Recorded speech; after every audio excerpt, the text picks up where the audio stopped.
9, 8, 7, 6, 5, 4, 3, 2, 1.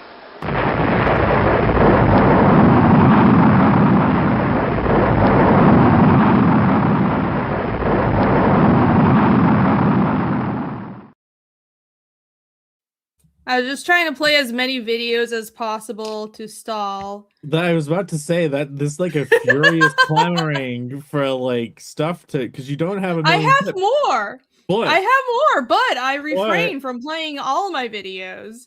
I was about to say, what? Is there a launch or something? Thing is, coincidentally, so one of us on screen right now did actually launch something this week. And so it works. Perfect. Yeah. Are we talking about me? Worked out. We can. Because seeing as she played the launch thing, you've been talking for having this battle with Indiegogo for weeks now. Yes. Yeah, because it's their last thing. They say they give me feedback and they're like, the date is past when you said it was going to launch. It's now a day past that. So update it to at least 2 days from now. And so then I update it to 2 days from now. And then they get back to me in 3 days and they say, the day has passed. So update it at least 2 days from now. That is so fucking stupid. It was straight up out of a weird, sci-fi dystopian kind of thing. Yeah, what a pain. Well, it looks like we both, well, not we both, but many of us have struggles with crowdfunding websites to talk about today. So look forward to that. But first, welcome everybody to Panel Breakers. This is the show where we, Pear and Jake and I and Phil, who is not here but will be here shortly, I assume, I hope, isn't that right? Phil, we talk about comics and storytelling and all kinds of good stuff like that. And today, the title is Growing with Your Creations. And I titled it that because I was just musing on Twitter about improving your work as you go through a project, which I very much embrace. And I think it holds... it stops people from like being paralyzed and never getting started on things. It's like being too afraid to start. I think I see a lot of creators where that happens. But anyways, that's what I wanted to talk about today. It'll be a loose, chill discussion, mostly nuggets. We'll just pull up whatever and hang out and talk to you guys in chat. So yeah, that's what's up. Thank you for being here, everybody. Cheers. We're gonna rename the show to The Camel Ignorers before. Hey. Well, you said cheers. Just broke that because you didn't ignore him, so now it's all ruined. Yeah, you ruined it. And Rini said cheers, so you got to drink now, Rini. Okay, cheers. Here's you my can't say cheers giant fantasy mug. I have it. It's like straight from the meme. There you go.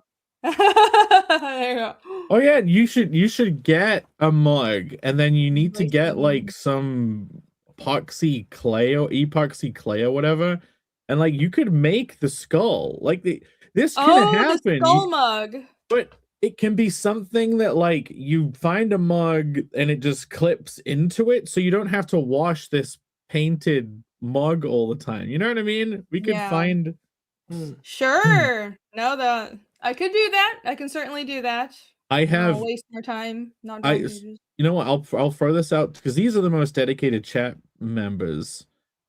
I have a beloved family member that makes like custom painted tumblers and drinks bottles and stuff. Let me find one. I have. Do you guys like Pringles?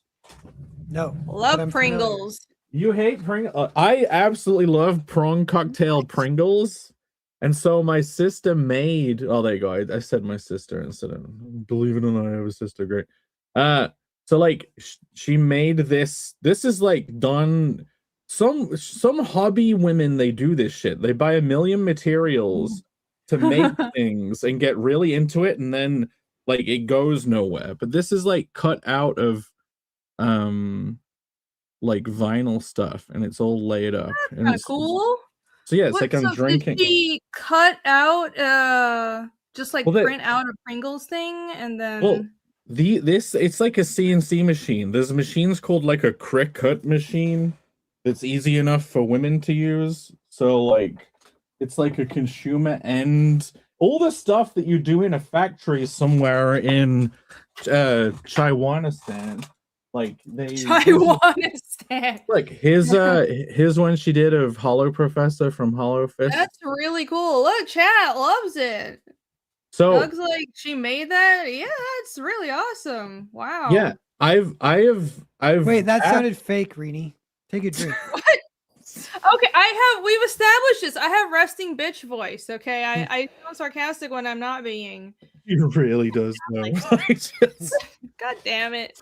Yeah, Cricut Machine says daily. So here's the thing. At some point, I may be able to offer not one-to-one replica carnal drink things, but like little tumbler versions. Do you know what I mean? Maybe like one of these long drinks bottles, but it's like the wood and the same bands and stuff.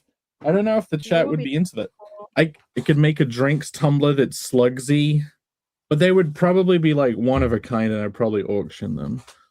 I mean, yeah, I think chat will say yes to basically any new product you're offering, unless it's insanely but they would be like they would be, each one would be like one of a kind. They wouldn't be like a mass thing.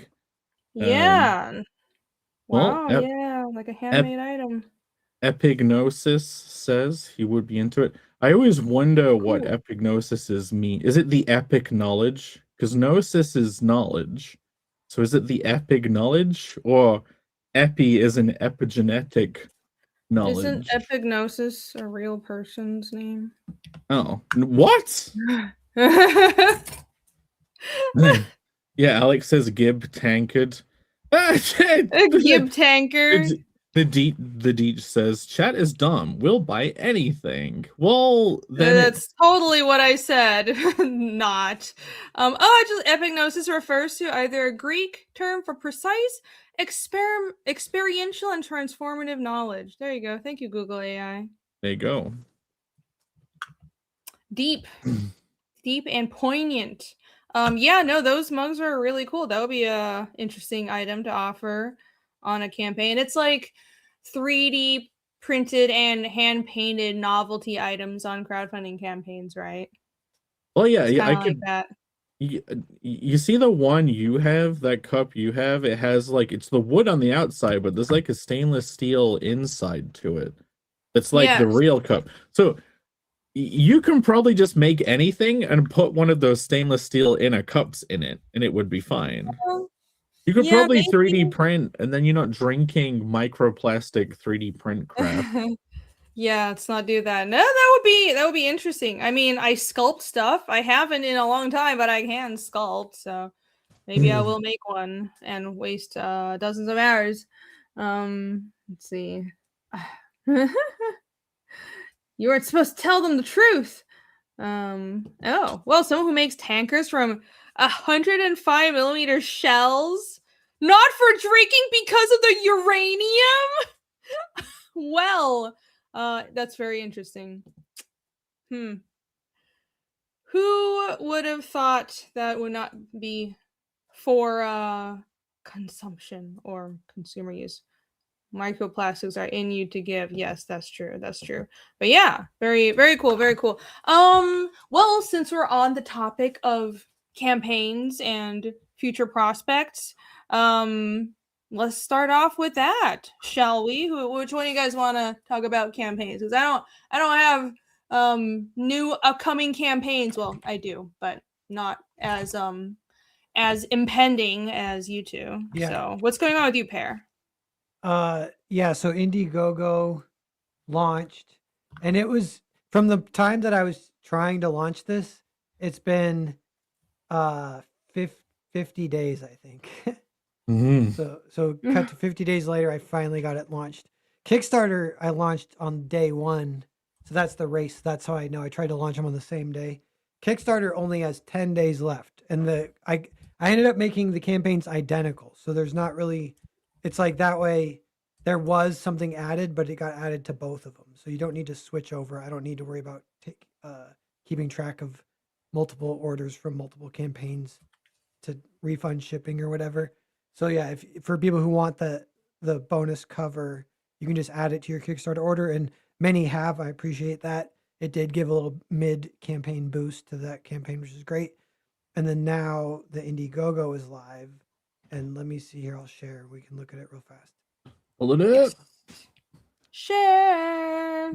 So a couple of things real fast too is the Kickstarter is at 8,000. I think we hit 8,000 last week. And so it's kind of chilling, you know. I'm going to do a big push on it in the last week. But the fact it's at 8,000 is making me sweat. And I'm sure it'll go up a little bit higher, but it definitely needs to, because you don't want it at 8,000 on the last day, because you don't know if you're going to get a refund with like the 11th hour. Yeah.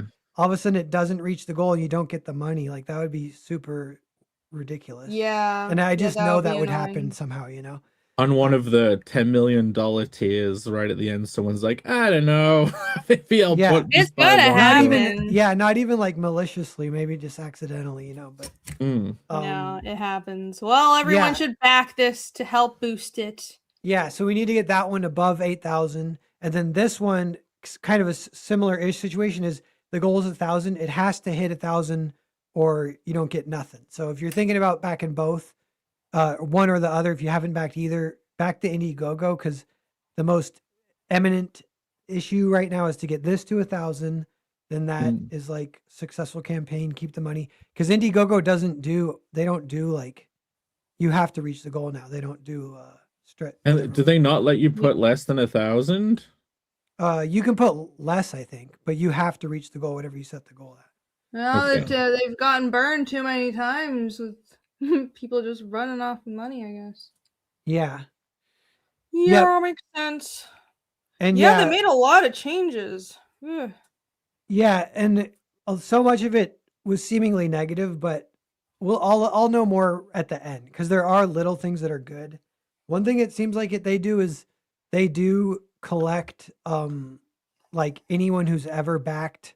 I think they do this. Anyone who's ever backed your Indiegogo campaign, they have that, and that's like not even an update. It's like how many are in. So mine it's at like, it says 3,500, which is way above my mailing list. But that's like however many like backers over the years through like 20 different campaigns over the last 10 years or whatever. Oh, that's cool. And I think those people get notified when I launched. Oh, okay.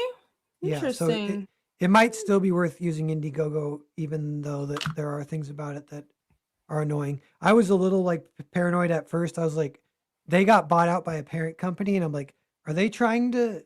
Not that this necessarily makes sense, but I was like, are they like trying to tank the company as a tax write-off or something? Like they're just like destroying it the way they changed it, you know, like. Oh, they have no earnings or something. Yeah. Which, by the way, that it sounds Dark Horse, their CEO got ran out of town, and they got bought by.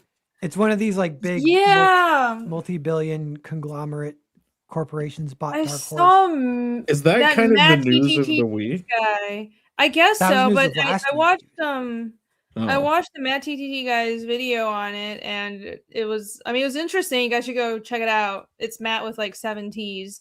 And he basically went over the history of Dark Horse and everything, but I couldn't quite understand what happened there. It's just this guy who's long time ran Dark Horse, and he's out now because the company got bought. Isn't that not great for, I don't know, maintaining the value and the direction the company's going in? I know one insider, nobody crazy, nobody related to like Mark, because Mark, publishes through Dark Horse. But I heard from one insider that the CEO was not the greatest, and it's good he's out. Oh, okay. Oh, really? What? Yeah. Oh. But then a lot of the news has been the opposite of that. The coverage. Yeah, all I've heard was that people think this is bad. Yeah, but what if that's him trying to pull strings and say, like, on his way out, it's like, that fucked now, it's really bad. You need to do articles saying this is stupid. Because, nothing happens organically. Only everything is manipulation. Yes, everything's manipulation. Everything's a deep plan. Well, you never know. Some things are. So. Dark Horse is the one that I always had in mind for the company I would pursue if I wanted to have stuff published. Yeah. Yeah. Yeah, it makes. I don't know if it's kind of like pros and cons because you're like, wait, does it mean that they're more interested now in profit, so they're moving away from any kind of mass psychosis, DEI stuff or whatever? Not that they were ever super into that, even. Or it could mean the opposite, or it means something totally different. Or It's time to die, DEI. yeah. There's been some news stories about DEI stuff like not going away. I've been like surprised. Well, it's no, okay, but like I mean, how the thing still is around. It's who- not going to just instantly go away. who is gonna fire HR people? The true like epicenter of all of this stuff is like the hen pecking of HR departments. This is a hashtag unhireable topic. Like if you were to embracing being unhireable, if you were to ever challenge someone in hate, don't they have like ultimate power to besmirch you to higher ups, the lower scare the group? Having worked in companies for a decade or so, which is I was just talking about on Twitter, having suffered through the corporate grind in corporate art jobs with HR. It's not so much even about if someone in HR going against someone in HR or whatever. It's more about like they're just controlling problems and managing PR for the company instead of actually solving problems. That's what it feels like. It's very much nice language where they sound like they're helping people get along, but really they're just suppressing things. That's my experience with bad HR. Like there's good HR, I suppose in certain situations it would be useful. That's not how what it's become in our current culture. Oh, so Rini's pro HR. Yeah, Noted. she's all the That's way. exactly what I said. Yeah, totally. like, After me saying it's bullshit for 10 minutes. Rini said on years ago, you told the saga of a company you worked at that had a literal Me Too revolution takeover within it of like women accusing the main guy who started the company and him having to do I don't know if that's public, so I don't know if I want to. Oh yeah, I know. Was that on the show? Story. I don't know if that was on the show, Pear. So yeah, that was on the show. Okay, well, it was many years ago when we were a much smaller show. But yes, the company will remain unnamed. Oh, you don't want to tell that story now? I mean, no, not in exact detail because people will know what exactly. How do you even remember if that was on the show? I kind of think that wasn't on the show. It was definitely on the show. How do you know it was on the show? Anyways, I've seen these Me Too situations happen in the company, and HR basically was just there to damage control, and they ended up punishing someone who wasn't even related, who didn't do anything wrong except offend someone like years ago at a company party just because there was a gaggle of like young ultra activist-y types who were out for blood.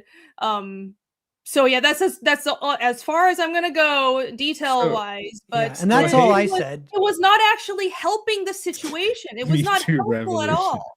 So HR people are just scapegoat procurers. That someone goes to them, listen, we need a sacrificial lamb. Yeah, you pick one So like I've worked for more professional companies that are it depends on industry. So the closer you get towards like Hollywood entertainment, the more bullshitty it is because everybody has an ego. But the more you go towards like this is just a business, it's a little more sane, and HR is basically there to just like actually help you, like, oh, if you need to work remotely, oh, if you need to go on vacation, and let's help you manage your time and everything. But yeah, it really is HR when you're working in entertainment because everyone has an ego and they're very emotional, and it's a bunch of artsy types who are up in their heads in the clouds, and then it becomes a giant problem. Speaking of becoming a giant problem,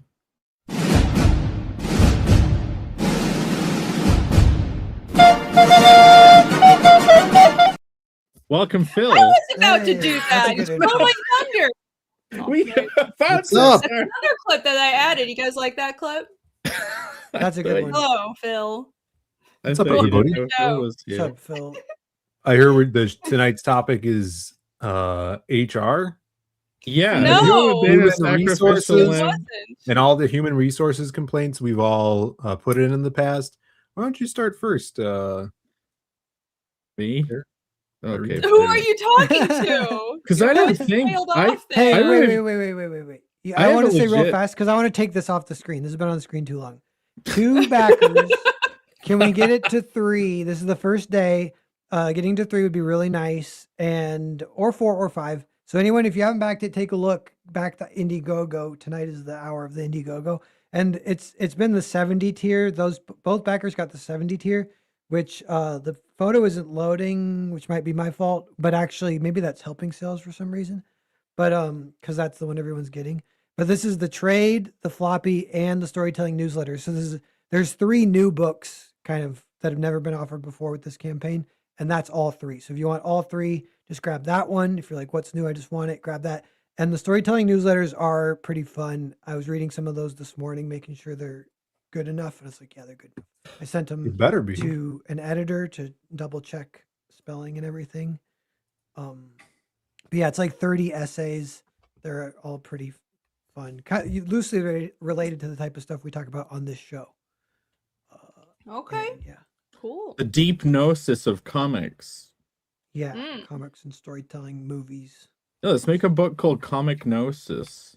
Comic. That Well, actually I'm would be ready a for pretty good title. Comic the Comic. Remember that one? Yeah. No. That's still in the works, supposedly. Your boy's still working on that one. I think Grok's helping him with that. Comic the Comic? Who was making that? Richard C. Meyer, Oh. friend of the channel. I You The great I friend. know who he is. Look at Phil's like ill, desaturated. Why is everybody just got trying killed to start by the shit today? My camera is beautiful, by the way. Me fixing my camera to look like it's some special fucking lens and then giving Phil the advice of what I did to fix it made Phil turn his camera into like the moment you get killed in GTA and everything turns black and white. Yeah, no, I'm doing the new Razor Fist, friend of the channel, Razor Fist. But you haven't gone full black and white. You're like, I can't go full. Yeah, I don't know if I way. can. If I don't want to mess with it too much, but you know, it's a new look. I think my camera looks much better now that I'm putting it through OBS first. You know, people who have long, greasy black hair and wear black leather jackets, it's the same.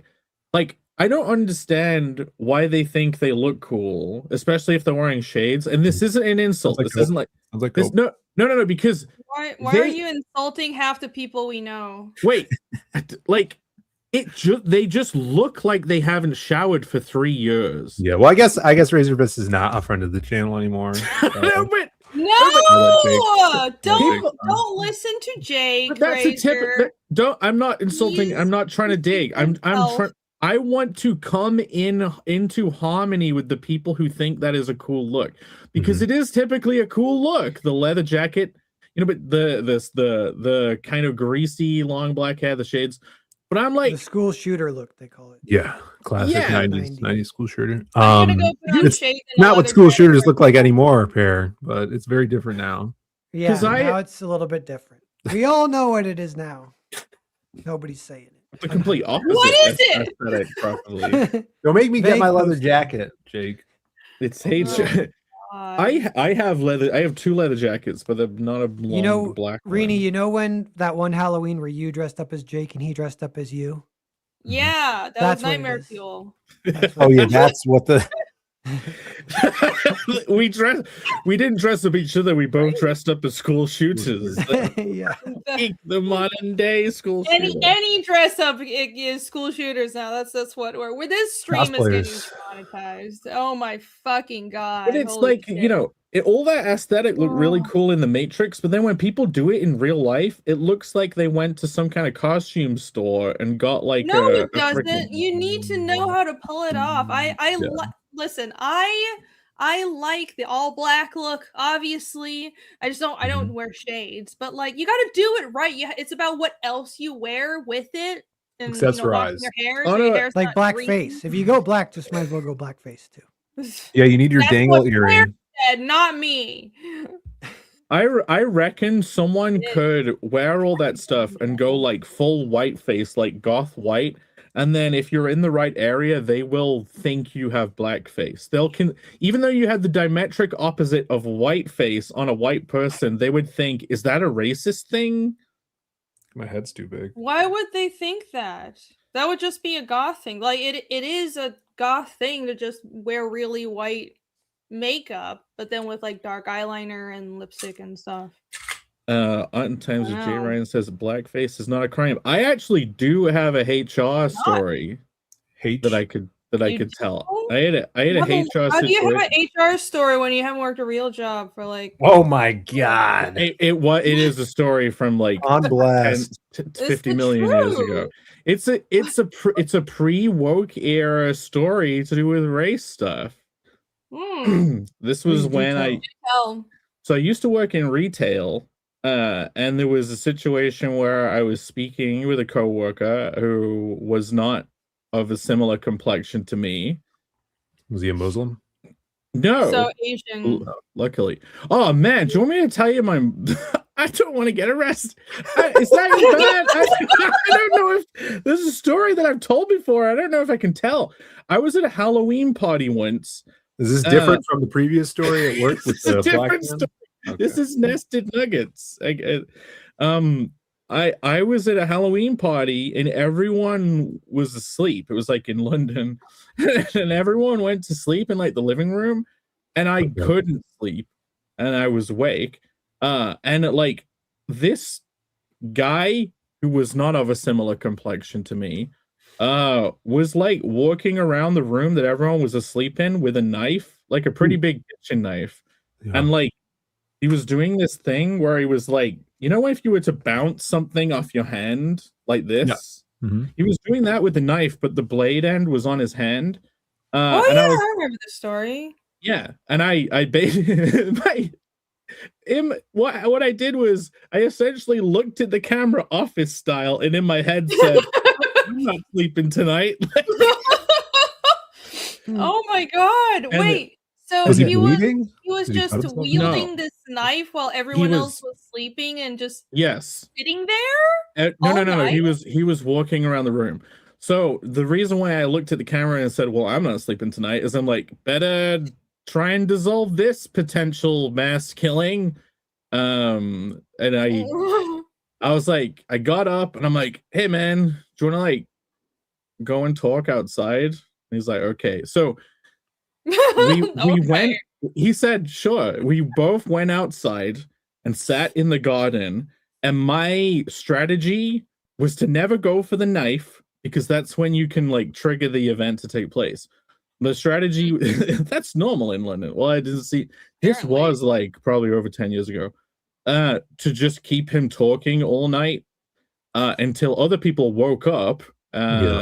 And like I thought that was overall the What kind of party was this? It was a Halloween party. People were just drinking and having fun. It was like a small circle social thing. I had no idea who this person was. I had no idea who like 90% of the people at the party were. I just traveled. I'm from the Midlands, so I traveled into London just to see friends at this party. Well, like, fuck, man. I would say you should have called the police, but then I forget. Then I remember that your police are completely ineffective and would have been like, why did you bother him? He was just innocently wielding a knife around. I have him. no comment on that situation, but obviously my calculation in my head was that I figured out an action that was the best to take. I kept him talking all night. The sun eventually came up. There were times where he placed the knife. I managed to relax him so much he placed the knife on the table, and I didn't go for it. Like I wanted to show that, like, hey, I'm not just talking to you. Hey, I'm cool, man. That's people's skills to know what to do when in a situation where like ain't nobody gonna help you, and you don't have guns either because it's fucking England. Yeah, so I kept that going until people woke up, and then I'm like, well, now there's no danger. How'd you relax him? Put the knife down. So there's some space for me to relax you better. Let's get this knife out the way. God. But yeah, the Well, whole night he was doing that. He was like bouncing the blade end off. Oh, his- he was probably had a tapping picture. it as if it was someone tapping at your chamber door, right? Yeah, he was tapping at my rear chamber door all night, Phil. Oh my God. Only this and nothing more. Well, you probably did stop a mass stabbing that night, your so ass. well done, Jake. Yeah, I'm who sure you knows? saved It all was the a people there. singular stabbing. Maybe the nice knife man of a different complexion to me was just he wasn't gonna do anything with the knife. Knife of a different Sure. color. And then he called HR on you in the morning. Yeah, Oh, then yeah. it was like, oh, I work with that guy. Actually, he's just never seen me. And now I'm gonna call in HR. Now that's a different story. That story is we're all doing a stock. You aren't take. allowed to tell 2 stories in a row. Okay, You gotta okay. move on. I'll save it. I'll save You it. can come back rules. later. I'll save it. That's good. Yeah, that was one of the most stressful times in my life. It was that time, the time that someone planned to kill me in school, but then like decided not to. The time I got punched in the face twice because all my friends ran away. Twice? And you When was the famously time were someone- a really bad bully in high school too, so you might have deserved it. I think I probably deserved it. I Karmatic. wasn't a bad bully. I thought I was given as much as I got, but I don't know. That sounds like what a bully would say. Like, I was just playing around, and nobody had a problem with me poking them all the time. Yeah, Yeah, Jake had like how like everybody has like a bucket inside of them, but Jake's had a hole in the bottom. So he would need to scoop out other people's bucket water into his, but every time his would be full, it would just drain out of the bottom of the bucket. I was just psychologically defending myself. The best defense is a good offense. And I didn't realize that whole I don't know where to draw the line thing on my profile. That's basically my life. Oh, so your bully era, what you're saying is when you hadn't learned to draw the line yet. I got bullied too. Come on. Wait, it sounds like your bully era is like the Sure. origin to a horror story. Yeah. The bully This comes back result. years later with I a hope knife not. at a party that you're at. Oh God, there's the potential. Like sometimes the best defense is a good offense, but when it comes to people and human behavior, sometimes the best defense Is love. with certain people is to do nothing You got to get and a let dog. them burn it all down. That you is pick- something I learned as an adult, and it's been very effective. Phil, can you pick the dog up? When people put cats on stream Yay! and everyone's like, "Ooh, the cat," I'm like, "Get lost. Who cares about cats?" But I know, cats dogs, suck. man. Cats I are can't. He doesn't like cute. getting picked up. But he's tiny. I know he gets Aw, freaked out though. cute. He'll just Oh. feel like Phil, like why are you so washed out? Why does your camera have 2 colors? it's called aesthetic. All right. You look like you're filming from the 2000s. Well, Aesthetic. yeah, just you should stroke the dog harder whilst it's off camera and Here he you're. is. Here he is. Oh. Well, ooh, Lieutenant Hughes, member for 46 months. Thank you, Lieutenant Yo, Hughes. what's Said, up? not sure about the name, but hail to everyone. What I'm saying. Not sure about the name. The dog's name? No. Which name? Panel breakers. Which name? Mhm. Panel breakers. Oh, everyone's Well, a critic. it's set in Everyone's stone a critic. now.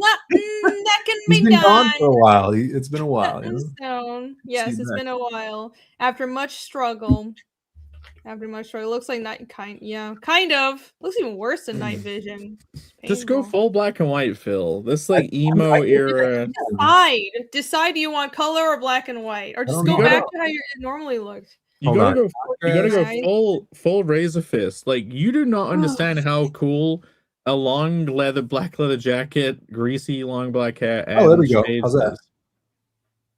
You've slightly better because there's more contrast. Now that is MySpace tier. Like that.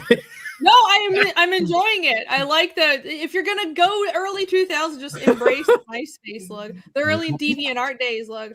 Maromi, member for 49 months. Thank you. Maromi says, "Get on the bus." That's right. Someone needs to do that meme of like, who's that short king going on the car? Like, get in the car. It needs to be, but it's Short us. king? Short king? Camel? No, Oh, it's okay. the term. The short guy. He's the only Black short guy. king I know. What's his name? Is Kevin he Hart. that short? Where's that photo of me with him? He's very short. He's shorter, but I don't know if he's short. None of you guys The only- knowing. The only thing I really noticed about You guys know Short Round? Yeah, he's Asian. Not talking about short round. Mr. Jones! Mr. Jones! isn't short. I always thought Short Round was the name of a dog, No, it's the name of an Asian. No. an Asian dog. Terrible. Okay. Yeah, there is a- Hello, Oh, Bob you can't see Junkie. him, damn it. So right there, that was Pear's campaign update. Jake, did you have any campaign updates? I can't two stories at once. Yeah, I'll pull one. The epic sojourn of carnal fulfillment. You see this book? This is like one of the special editions of the book. Oh, So, We strategically placed symbols on the yeah, breast. don't do not reveal. If you bought this, by the way, find a way to read the book without looking at any of the covers. Like anyone, there's too many spoilers on covers. The back cover of the other one as well. Like, don't the other one of this set. The back cover has like it's like all covered up.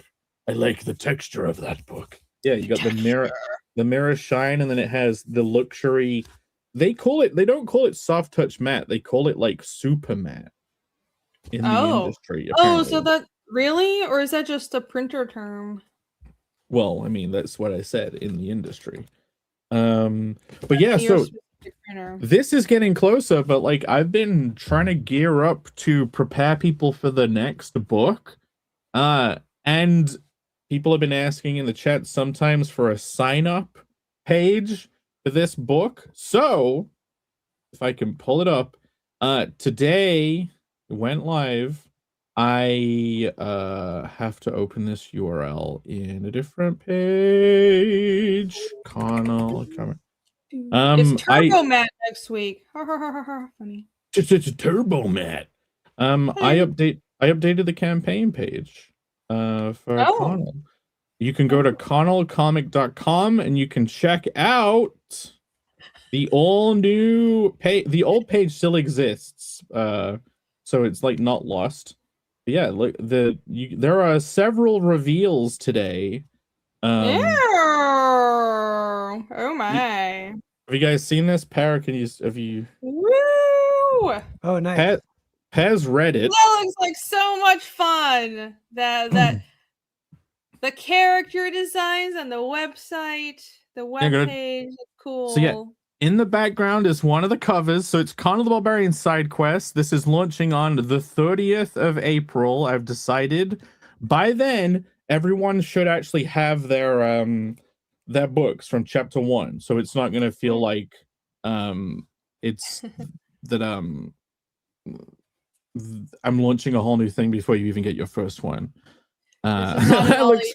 Please do not buy these books for your children. Do not. This is adults only. But I'm trying to see this artwork like deforms around depending on how you like move the page, and you get like a if I do this indeed become Hilda. Yeah, so this is called this is called Conan the Barbarian Side Quest 1 Bad Dragon, launching 30th of April. You can see there is Connell here. There is the aforementioned Bad Dragon, but yeah, this we get 2 new characters. We are introducing Kamhilda and Sagatha, the 2 Fapu no Jutsu battle maidens. Mm-hmm. Have you guys heard of the ancient art of Fapu no Jutsu? Phil's abandoned his pet, and so is Irene. I'm So it's back. just me I was and you getting now. my hair clipped. Yes. I can And imagine Paris what just it is. completely abandoned you and was completely quiet. Yeah. The ancient Chinese art of Fapa no Jutsu. Yeah, that you came up with? they have these special weapons that are powered by the Fappu no Jutsu restraint abilities that are powered to no Fappu Jutsu. Yeah. Epignosis says he's a black belt in it. Are they powered by that, or are they like? How does that work? What's happening? What do you mean? There's in the world of Connell, all of the magical abilities is kind of powered by horniness, the innate human life force, it's a lot of perverted stuff. But there is a whole, in real life we have the whole nofap movement. In the world of Connell, this story we encounter a ancient secret order of nofap shamans who hold the power within them. So Kamhilda and Saga, they have their special Fappu no Jutsu weapons. Edge blades, they're called. Edge blades. They're edging weapons. And yeah, Connell will encounter them. In this story, there is an ancient prophecy where a dragon will end the world. And of course, Connell gets accidentally wrapped up in it all. You can head over there and sign up. We have a whole sign up page on this website now. And you can even see the little training card that you could get, the reverse side of it. Wonder what that trading card is. I wonder who did that. Yeah, that doesn't look like Jake's style. No. Looks like someone else's style.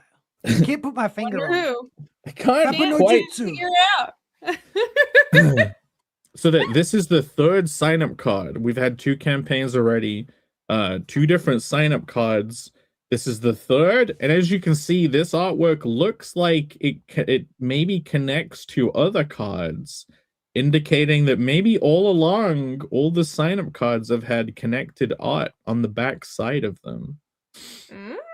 I don't believe it. Mayhaps there has been secret artwork done that will be slowly revealed over time. Yeah, Jeff Sell says, November is brutal, no fapping and growing a mustache. Yeah, I guess this story takes place in November. Nice. I guess so. You just realized people on the panel have no names. Should I put the name tags on? I guess so. And let me put the name tags how's anybody going to know who we are? Why do you even turn off, though? That's a good point. Terrible. I turned them off because I used StreamYard as a recording studio, and then it backfired because then the resolution was really slow, and I realized I could just do it through OBS. So, anyways, I'll turn it back on. Where is the other missing card? If you mean the connecting, yeah. So the hashtag first 100 cards that everyone has had on their last 2 campaigns. This campaign will have that first 100 card. You'll be able to complete the set. Sweet. Yeah, Comics Legend was just asking about that. Yeah, so yours is going to be for that. Yeah. First one, Jake never did one. This is the campaign that will have that Comics Legend. Go sign up. I don't really want to reveal much more than everything that's on this page. This already seems like a lot. But yeah, I also did a tweet this week that showed the first page. The first 8 pages, they're all drawn, they're all lettered, and 3 of them are colored. And I should have the rest of that's what the preview is. The preview is going to be the first 8 pages. That'll be revealed on the day we launch on the 30th of April. But yeah, that's the story. Fulfillment is happening. Okay, I've been really concerned. I know we don't talk about current events and world politics on the show, geopolitics, but I've been very concerned at the ability to get trinkets and tat from the other side of the world to sell on these campaigns. Because all your standees are made in Iran, right? Yeah, they all come from deep in Iranistan. The thing is, you don't know if oil prices going up means everything goes up, and we have shipping, and we have the materials that go into making stuff. You just don't know what the knock-on effects are gonna be. So I've already ordered all of the merch. And in fact, yesterday I ordered even the pin badges. So all merch for this has been, the only thing left is like print stuff that I'll do like when the campaign's finished. Honestly, that's smart because, like, looking back, I'm constantly wishing I overprinted and overproduced more stuff, just because even without constant global crises, prices just go up. And I wish I just like front loaded the cost for a bunch of things. But yeah, so it's smart that you're just getting everything done right now Yep. ahead of So time. all standees and pins are ordered. I'm actually hoping that I'll have like photos of them all on the campaign. In fact, you know what's funny?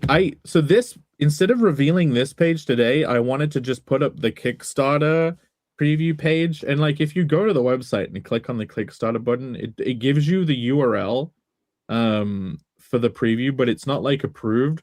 It was like my campaign was obviously work in progress because I haven't put all the stuff on it yet.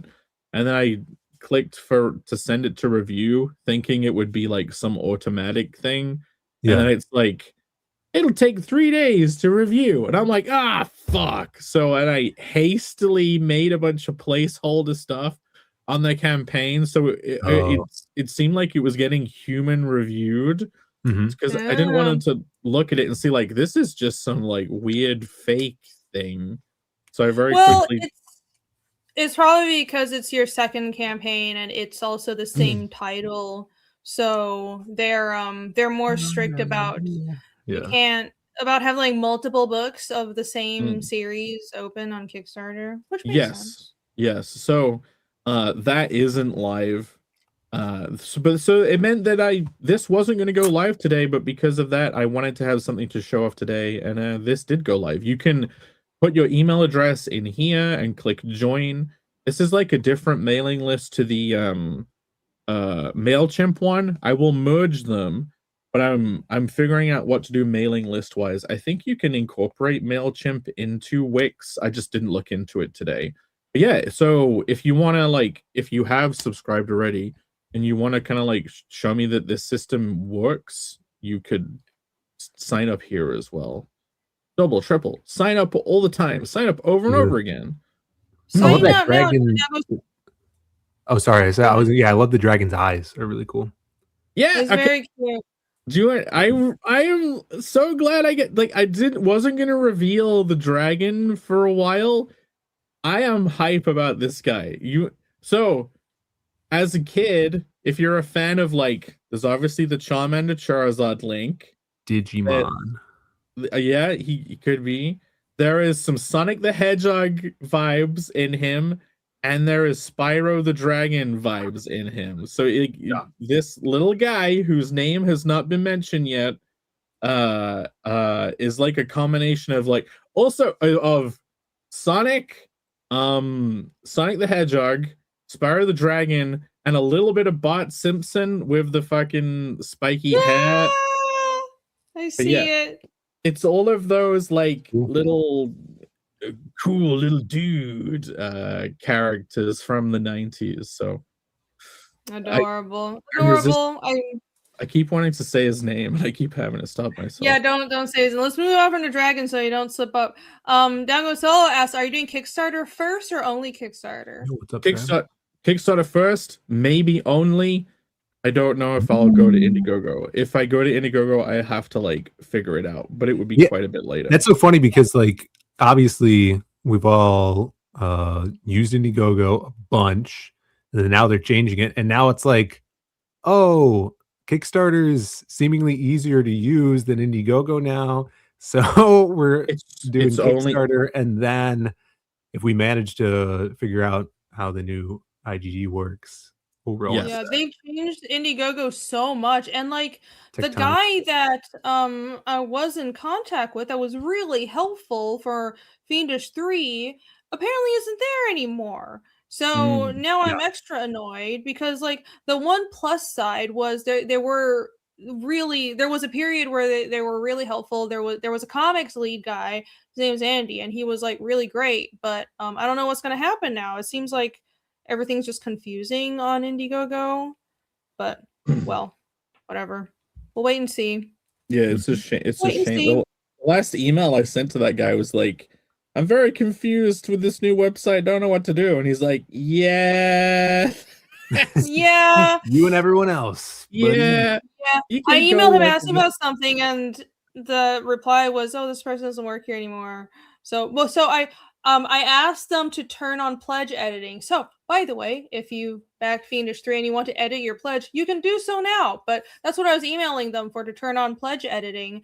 And then that's how I found out that apparently his email isn't functional anymore, so he's not with the company. So now I don't know who to talk to when I have a problem, right? It's Right. not fun. Not fun. I like having a direct line of communication. So yeah, this is launching in about 8 weeks, and I'll be dripping out bits and bobs here and there. I'm very excited. This is an awesome like one-shot story. Like Pear has read it, and he says that I managed to get a whole Futurama episode in one book. Aww. That's the goal. Yes. I have also read it. It's a lot of fun. The dragon is very cute. Yeah, so and angry. this doesn't link to the main story. And in fact, all of these side quests, they're all going to be one-shots.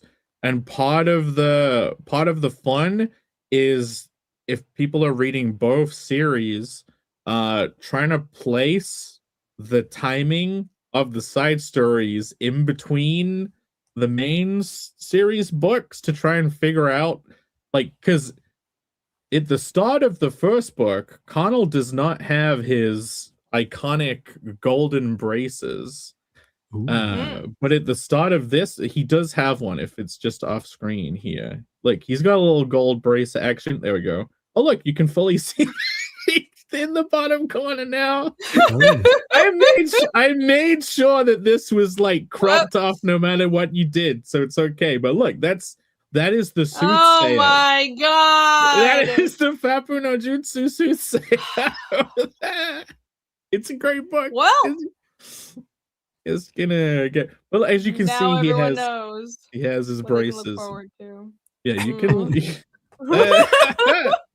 Well done. Okay, yeah, another character. But yeah, thank you. Get excited, everyone. It'll only generate more excitement. They have to power their weapons somehow. They can't just use normal swords. They've got to use cool, horny lightsaber swords. Oh, fucking insane. That's figuring it out. That's where he gets it's where he gets all his premonitions from. Oh my god. Go ahead. What a great use of your creative energy. Subtlety. Oh yeah, like this week we can pull it up a lot later. We'll pull up your most recent promotional tweet about 3 hours into the show when I won't get in trouble for showing it. I posted like a part of the first page that's all colored, and it got like quite a lot more likes than normal. How about that? Because it was a straight on crotch shot. It was a throne room shot. The throne room just happens to have a giant sculpture of let's not get into it. Go look at the tweet if you want. I can't pull it up. Yeah, go look at the tweet, and or maybe stick around for 3 hours and we'll pull it up. But yes. Yeah. Sign up! Sign up. This book. You're gonna love Camhilda and Sagatha as they try and endure an encounter with Connell and amazing. An ancient dragon that is set to destroy the world. The world! Very good, very good. Yeah, sign up for that. Infinite Entertainment just became a member. Thank you. No. Yeah. Thank you very much. Cheers. All right. Phil, you have any updates from the early 2000s MySpace sphere? Yeah, all the way from 1996. I have been reading Hitman. Did I show this off last week?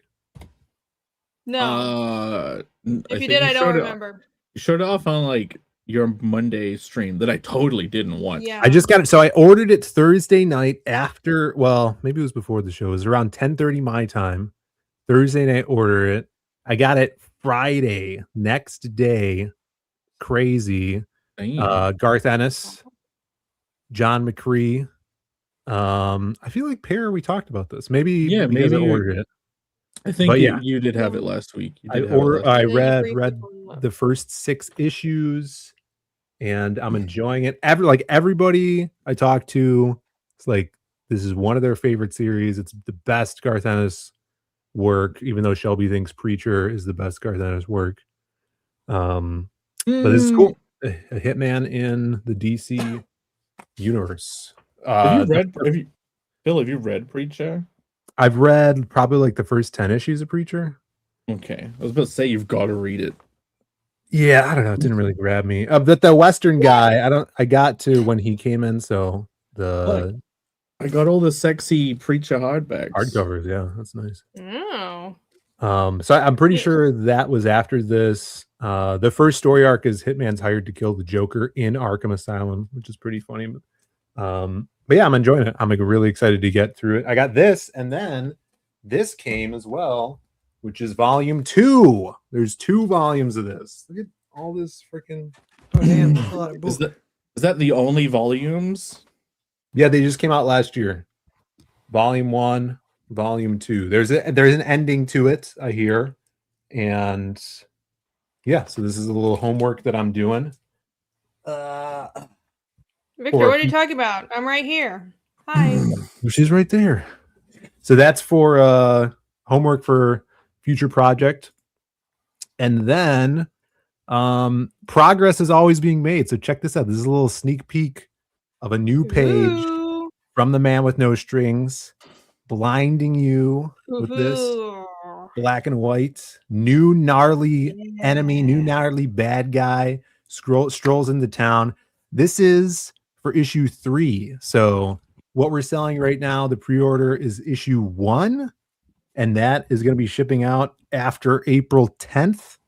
We're going to have exclusive C2E2 cover in 2 weeks, and that'll be up on the site for that weekend. Yeah, thank you, Dale. This is insane. Oliver is now like really hitting a great pace with the pages he's producing, and like I think where are we? 2 weeks into the month, I feel like he's doing almost a page a week, which is insane with the amount of work he's putting into these pages. That's a good pace for his detail level. That's really good. Yeah, so this, like I said, issue 3 is completely written, so he's going all in on this, and I think by the weekend he'll have 4 pages done for issue 3. I'm really excited about this character. He's obviously insane, and it's building up to a really cool showdown with him and our protagonist. I just wanted to show a little sneak peek. And then over on the site, everything's still available over here. We're over 120% funded. Thank you guys so much for ordering from here. Everything on this campaign goes towards the goal. So even if you get a shirt or add on a Shell Bean or a wanted poster, we still have some beautiful original sketch covers on here that you guys could grab. And then, yeah, the shirts too. If you grab a shirt, it ships out directly to you. It'll be to you in probably like a couple weeks. And there's a bunch of different colors you can get as the base color for the shirts. And then, of course, digital copies, and only 6 magnets left. So if you guys remember the Whittler magnet, we have 6 left, and you guys can grab one, slap it on your fridge, cherish it forever. Forever, yeah. So this will be it's totally done. It will be shipping out next month. Check it out. Fantastic. Woo! All right. Yeah, looks fantastic. You can tell Oliver is just enjoying drawing those pages. Like you can feel when something is dragging or when they're super into it. Plus, yeah, seeing as the art style, the world has it's supernatural leaning fairy tale-esque setting, you can push. You're not trying to describe reality 1-to-1, so you can have guys with fucking disproportionate huge teeth, tiny eyes. Like you can create some like Dark Souls-esque characters that lump around this world. Definitely, yeah. There's gonna be a lot of twisted mangling of magic in here. And this character is like a hulking guy, you know, he's larger than life. He's on this huge horse. He's massive. Mm. So we're No, definitely no, going no in that tiny baby ponies over here. Just big, right. overly muscled. Hard. Yeah, but those horses are compensating. Is his tooth where it's going ping? Is that related to like the coin thing that's gone off panel or not? no, that's panel 1 we're seeing a little bit Okay. into. That's a sheriff's badge. But yeah, that ping is related to his character. So yeah, you guys will see when the time comes. This hopefully we could have issue 3 out by the end of the year. I'm trying to have issue 2 ready for Heroes. I mean, it basically is ready for Heroes. It just needs to be lettered. So trying to get like this first arc done for the end of this year, and then we could do a collection, which would be so rad. But yeah, other than that, just been doing a lot of like I guess like pre-writing work for an upcoming project, like brainstorming and throwing ideas back and forth with another creator, which has been super fun, and getting ready for C2E2. So we're going to be doing some printing this weekend for that as well. Great. Great.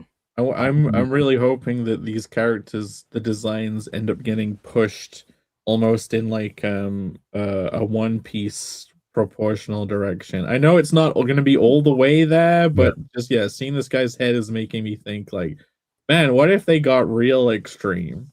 Yeah.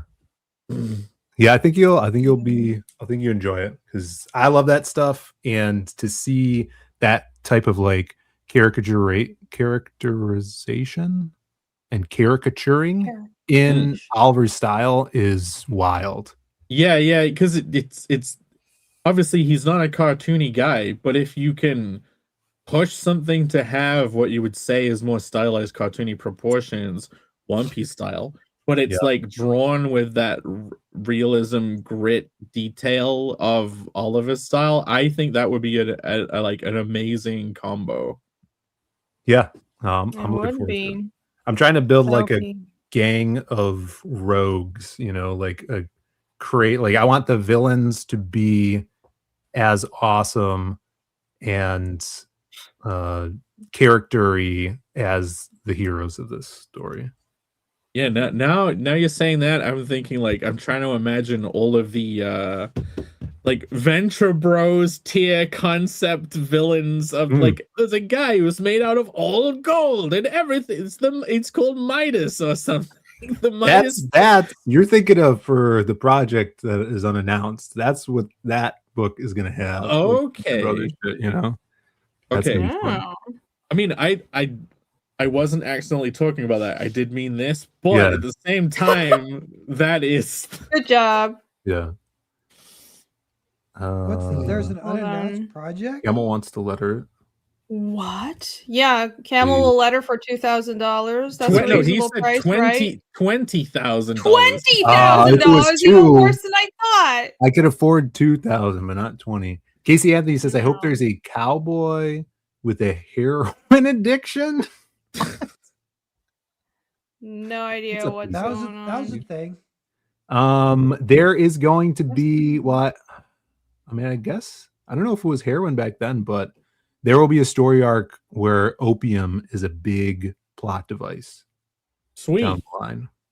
Wow. You should have an evil empire of people who are really racist and snooty, and they inflict the opium wars on a different set of people, and then centuries later just imagine this big empire that makes a lot of enemies all around the world for centuries, and then in the modern times every country comes back to get their revenge in the modern era.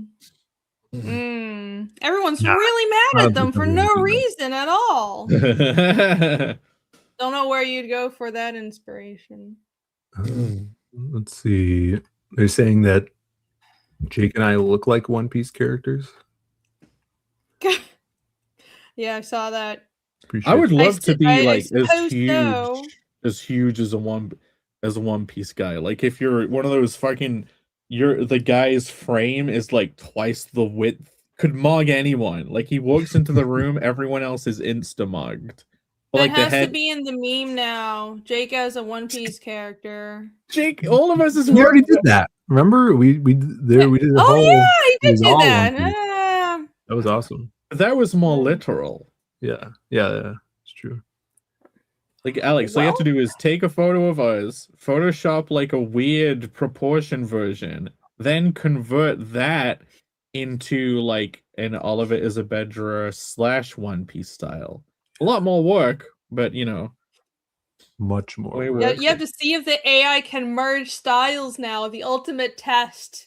Oh no. The AI can do so much. I have been saving something ready for Phil. Seeing as we're on the topic of AI. Are we? Oh, well, I we don't guess have now to we are. No, that's fine. Yeah, let's see it. Show it to me. Okay. Are we talking nugs? I got some nugs. We can Brought nug. it up. We can nug. No, Don't we're you not. say it, Phil. I already saw it. There should be a subsection of burning nugs when you really want to talk about your nug. Burning That's nug. that's all of Pear's nugs because he just interjects and says, "I want to talk about this They're all now." burning nugs. They're all Yeah, they're all burning. nugs. Phil They're already burning a guessed. hole. Phil already guessed it. You seen this? Oh Yeah, yeah, Brent- no, I've Brandon seen sent it to these. me. I still haven't seen this movie. Rip that guy. He's dead. Whoops. Anyone have some change? Actually, they're both dead. Jim Carrey is dead, and the guy who plays Jim Dorian. Carrey is not dead. He's not dead. What was that movie from? I still haven't seen it. I've seen that clip because everybody's like, "This is my first crush." I don't know. I've never seen it either. It's an I've 80s film. It's not Fast Times, is it? Fast I've Times not- is the No, I forget. I've never pool seen it either. scene. It's called, chat will get it. Career Opportunities? Is it? That doesn't ring a bell. That's a Something. terrible title. 1990. Yeah. I always had a fantasy of like you take a cast of your own face so that you can make your own customized like mask. I know. Take a cast and then you like cast that and then you put the clay over the top of it to make the exaggerated version. Then you recast that in the foam. Mhm. Too much effort though. Yeah, you just pay someone like $2,000 to do it for you. It's just chin. You should And pay teeth Camel 20,000 to do it though. No. You could pay a normal person 2,000 to do it, or you could pay Camel 20,000 to do it. Yeah. He had fake teeth too. His teeth are fake. The mask. Well, yeah, all that's that's fake. obvious. Yeah. Yeah, all of those Well, the AI replacement videos, it's falling into that category of like, yeah, you just have a platform for movies where you buy like the Mask DLC, and now it's Schindler's List, but with the mask in it. Oh, or Schindler's you Mask. get to just plug in whatever actor or face that you want to see. I mean, They're it's doing already that now, becoming that. Yeah, it's already becoming that. People are just using AI to like switch out casting that they don't like. Camel predicted this There you go. a couple of years ago. Gonna be able to recast. What's it, make their Campbell? own Was it? movie. I have heard that. Camel knows I don't all. remember who mentioned it. Yeah, I mean other people predicted it also, but Only Camel knows about AI. Only Camel's No ever one else since knows Camel about Knights. it. They go back. We were on the ground floor with Camel Knights. We premiered the Will Smith spaghetti on Camel Knights. The original. The original. And yeah. you've been It came Every- from Camel. He there made has every time there is an updated Will Smith spaghetti eating, there has to be a new Camel Knights. That's what I'm saying, but he refuses. It's Hmm. like it's the Mhm. Pope smoke of Camel Knights is a new Will Smith. Yeah, I He was said like, Phil's correct. So what's up with Camel? settles it. How many months ago was it when you're like, oh, I'm not getting StreamYards again, And then you message me like 2 weeks later. You're like, "Oh, we're gonna do Camel Whites more because I just paid for StreamYards," and then we haven't done it ever. Now, I'm not saying we should. I'm just saying. Now Phil's talking to he's us from like the past or busy something. with What other is he doing? things. I know it's too long ago. No, I just mean his face. He looks like Oh so no, he look. nostalgic. Did you just notice that he has a MySpace filter on? Is this the? He Pear just doesn't saw look his at Pear doesn't camera. look at us ever. He's doing something else. No, he's been hiding behind his microphone this whole time. Yeah, how does everybody look? You like it, Pear? Yeah, it looks good. Except it's distracting, but it's cool. With AI, I was telling Jake I resubmitted or subscribed to X for like $10 a month or whatever. Mm. And this is like promotion for Grand Prix was like my plan, I guess. And I don't even know if it made that much of a difference, but it lets you save bookmarks into folders, which is like a feature that I'd always wanted. It's very convenient. But what I didn't know is like they gave a free subscription for way back in the day when they first started it to give everyone a taste. So you got the folders. So when I got it, they gave me all my old folders back. So I was looking through these like 3-year-old tweets that I had liked 3 years ago. Yeah. And it was memory lane. It was kind of fun. I can show some of them later, but one of them was like an AI thing because AI was pretty fresh back then. And it was an AI like fake influencer girl talking about a song that she had made and couldn't wait to share it or something like that. Except, yeah, she looked so fake and disgusting and scary. Especially was it the Brazilian girl with like the little buns on her head? Because I remember that was one of the early ones, and even people were being tricked by that. And I'm like, that looks like a Final Fantasy character. Is it what you're sharing? No, I'm sharing some nugs, but I don't have that nug right up. I didn't even know you could do like folders on X. On the you can bookmark and sort your bookmarks. It's a lot. You're still pretty bad about like what button to click to do it. Because I'm like trying to move them from folder to folder. It won't let you do it. Like, what the frick? Yeah, it's a pain in the ass. Yeah, you can save tweets and lie to yourself that this is definitely gonna come in use, so you're gonna go back and look at that tweet in the future. One of you do throw up mine though. I want to talk about some nugs.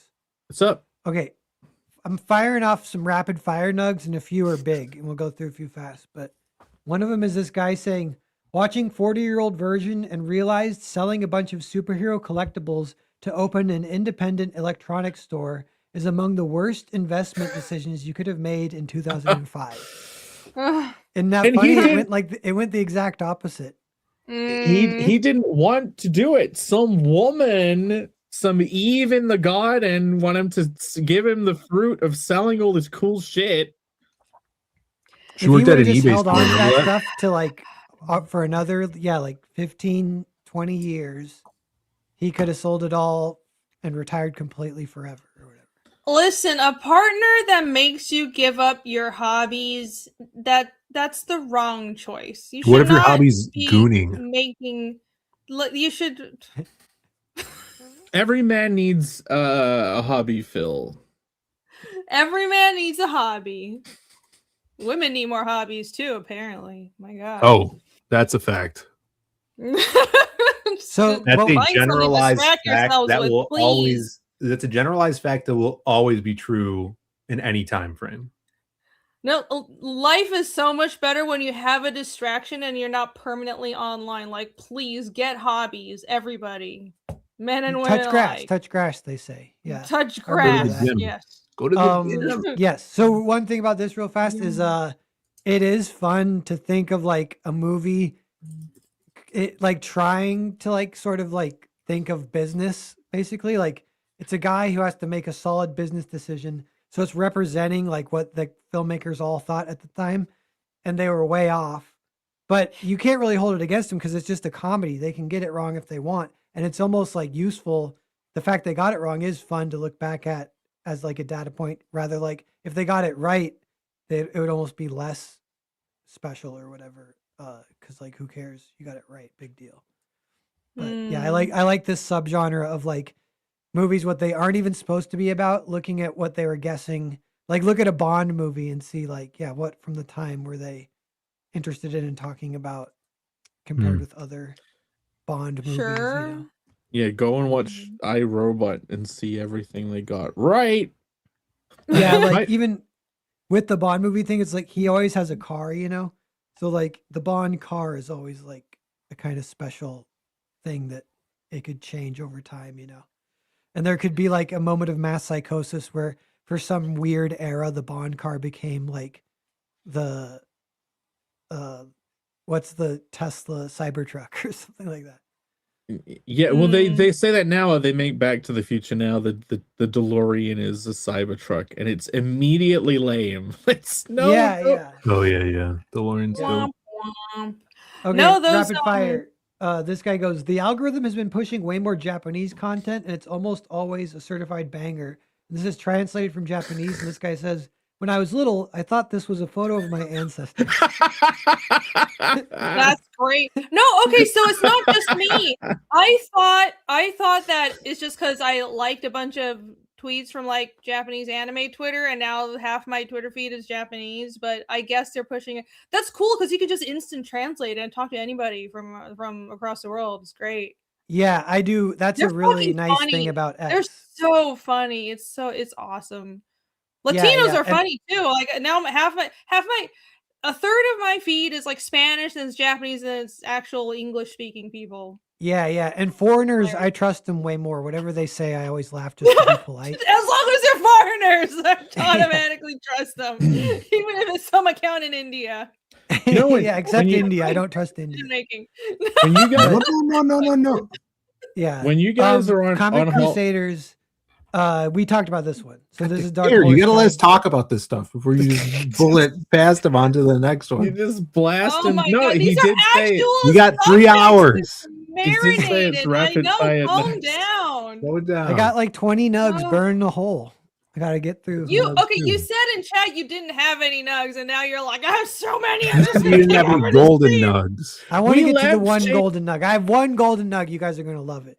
We lampshaded Okay. the bookmark nug thing, so now he didn't think he had these nugs, and now he's allowed to enter this whole scene.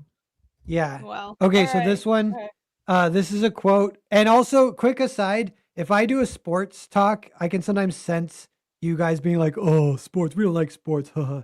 I mean, sports is a good like metaphor for various things, so you should still listen because it's kind of fun, you know. Well, it's not even that. It's just that I don't know what the fuck you're talking about because I don't know the plays. I don't know the players. It's just I a don't know the distraction. teams. Like, Yeah, I'd be whatever, happy to yes. entertain it if I understood. No, the but fucking so game. so anyway, I know I'm not going to get satisfaction, but so this one, it's Draymond Green. He goes, sometimes parents come up to me and they be like, "Yo, my son played just like you," and I think to myself like, your son is ass. Yeah, that makes sense. I bet he would say that. Here's a quote from Liam Gallagher from Oasis. So he goes, "You a feminist, mate? Yeah, how about you? Take a guess, mate. I ain't got all fucking day, mate." I bet Is that Ben's just not a Australian feminist. Twitter? And that's why Ben is cooler than Liam Gallagher. Oh yeah. That's a whole subgenre is like Liam Gallagher Twitter, and maybe the other Gallagher too. They're pretty funny. Chat's asking me to pull up a stopwatch on Pear. I think I should. I like Okay. that the Ooh, chat yeah. has been conditioned to pull up the timer themselves whenever something drags on too much. Yeah. No, See, this is why great. I This wanted to good go customer fast. Feedback. We What? got so anyway. This is the golden You nug, can you guys. taste it out throughout the stream. We can let this be. We've gotten the golden nug. After this, we can go read the meme and get out of here. But Oh my God, we are not. I haven't even talked about my week. Stop taking over my fucking. I thought you talked stream. about your week while I was letting my dog out. No. Yeah. Oh my God. No, I didn't know. We have a fucking subject to talk about as well. oh yeah, I want to talk about the subject. Yeah, I want you to talk Oh about it with my the God. timer. But With okay, the- Why is everyone here to sabotage my channel? Go ahead. That's every episode. You I sabotage. know. the- It's frustrating. We have a fucking aneurysm. okay. First off, did this come across anyone else's feed No. this week? No, Nope. I haven't seen it. Okay. And then so we can read it. This is like a New Yorker cartoon. I think this guy works for the New Yorker. And it's like a girl giving him that look. They're in a car. He's looking. He goes, "I swear, when I listen to this podcast alone, it's very funny and not misogynistic." And she's like, "er." So question number one: Can any of you relate to this at all? On various levels. I'll go after you guys. Sure. Yeah. Yes. What about Which you? is funny because I'm the woman here, but there are a lot of things that I listen to that I just avoid talking about around all my K-pop and Viking music. No, And then- listen to like fucking Asmongold and Nux. Like none of my art school friends are gonna be into that stuff. They're gonna be like, you listen to Nazis. Yeah. Actually, yeah. I'll have stuff on YouTube in the living room, and if my roommate walks through, I got to make sure I don't have it on. Like it'll be like Nick Fuentes or whatever.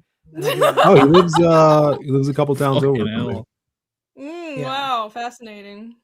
So anyway, yeah, but I know that this is like, yeah, this has happened to me in the past, not even with girls, with that too, I think, but in general, if you like, and maybe with my parents, I'll be like, my dad, I'll be like, dude, I saw a movie, I think you really like it. And then I kind of forget that there's like an awkward sex scene or a really violent scene that I know he doesn't want to watch that with me. You know, neither of us want to watch that next to each other. And all of a sudden you kind of see it through their eyes and it's awkward and you're like, oh, this movie was way better when I watched it alone. And sorry about that. I actually love rewatching stuff that I love with other people because you get to see it through the other person's eyes. It's like you get to see it again for the first time. But in the line of what you're saying, yeah, I once watched Me, Myself, and Irene with my mom, and then there's that scene at the beginning. There's like the scene where he pulls the dildo out of the brown paper bag, and the scene where he's like ends up sucking that woman's tit, and I'm like, I didn't know it was gonna go this way. I saw that, Jake. I saw that in theater with my grandmother. My grandmother took me to go see that movie because I love Jim Carrey so much, and I just watched Ace and the Mask at her house on video. Phil's watching Jim Carrey suck a woman's tit with his grandma in the cinema. When did that come out? The first movie I remember I was taken to the 2000. theater for was Titanic with my mom, and I don't know why they decided that was the first movie. Yeah, that I as a 7-year-old girl should see in theaters. Phil, Yeah, I would have been 7 years old or whatever when Me, Myself, Irene came out. How did your grandmother react? How did she try I and don't remember? You were too traumatized. You're like, I never want to see a boob like, again. I don't think I like this movie. Rated R. Okay, yeah. So that concept, this is about that, but this is also within like a very specific context of like a podcast and a man and his wife. And don't marry the woman who isn't into the stuff that you like. I know. Avoid these. This is the man made a mistake by like getting together with this fucking bitch in the first place. She's being a fucking cow right now. Yeah, you know, like, so that it's like, you know, they call it death of the artist. This is a fun example of that because there's multiple things. Like the way he draws the woman is like iconic and very not flattering. Like she seems like a total cunt in this drawing. And I don't think he meant to do that. He meant for this guy to be. It's not like the guy is like a stud, looks like a stud. I like the guy's design. I like the guy's design. I like that worm tube head, the block hair that you can feel the 3D-ness of it as it wraps around his head. Yeah. That wife, look at the hair and her shirt. That is wife Jack. Yeah. Wife Jack is usually positive connotation a lot of times. I know wife Jack's supposed to be cute, but she's not cute at all. Okay, so let me see podcast. Would you like to save some of these for later, Pear? No, wait, we're still on the I'm telling you, this is like we're getting into it. This is the golden nugget. This is his golden nugget he wanted to stay We're not done talking about golden nugget? We're not done. So I got to tell you what people say because So Jake kind of mentioned. So anyway, this guy says, I cannot imagine constantly making decisions based on what women would think. What a miserable way to live. So yeah, maybe that's true. He's not. That's the thing. He's not doing that. He's listening to the podcast anyway. Yeah, but it sounded like he turned it off because of her almost or whatever. Oh, I would turn it. I would turn it up in real life. I'd be like, wait a minute, this gets really misogynistic now. Let's listen. The right partner is very important. Don't pick somebody that you have to hide your interest from, for the love of God. I've seen that way too many times with my friends, and it's so sad. Yeah. So okay, so yeah, so then this guy, this is the artist. This is Tommy Siegel. He goes, "Tell me more about the insane narrative in your mind that is not in this comic." And then they go, so am I conjuring in my mind the narrative of the comic being that he is apologetic about the nature of the podcast he is listening to due to the reaction of his bitch wife is having? And then Tommy Siegel goes, "It is a comic about a humorous situation. Not everything is propaganda." And then this guy goes, "The situation is humorous because people can relate. People can relate because they are familiar with men who, like you, are subservient to women, which is itself humorous to proper men. So congrats on a comic with layers." And then Tommy Siegel, at this point, I kind of feel like he's actually won. You know, they took it too far. This guy took it too far. It's not that serious. And then, then he goes, "Your mind is a prison. Be free." So, yeah. And then people start doing this too. Yeah, okay. if he was Perfect. more attractive, then she'd be okay with it. Yeah, I swear, if I listen to this podcast alone, it's very funny and misogynistic. Which is like an exact quote from what Jake was saying. Yeah. Be that look at guy. this guy. Yeah. This shit funny as I hell, bitch. bet. Shut the fuck up. I bet the thing though, no matter what that guy looks like, if he was like, "Yeah, I don't care if you think it's misogynistic, fuck yeah, I'm gonna listen to it." If he was just like, "I don't care," she would actually be like, "Oh, that's kind of attractive because he's not caving into my guilting or whatever." Some people are like that. Okay, here's Some the thing. women You are don't like you that. don't have to stick the finger up. You can just look at her and go, "Come on. You really give a shit about it? Come on." And then she's like, "Well, I don't care that much." Like, Just sure you back don't. down. With Just the don't little back mus- down. It'll be the little better. Little She'll find podcast it with the attractive. feeling. Oh, There you go. There you This shit go. is funny as hell, babe. You're amazing. Yeah, exactly. Every man's dream. She put it on.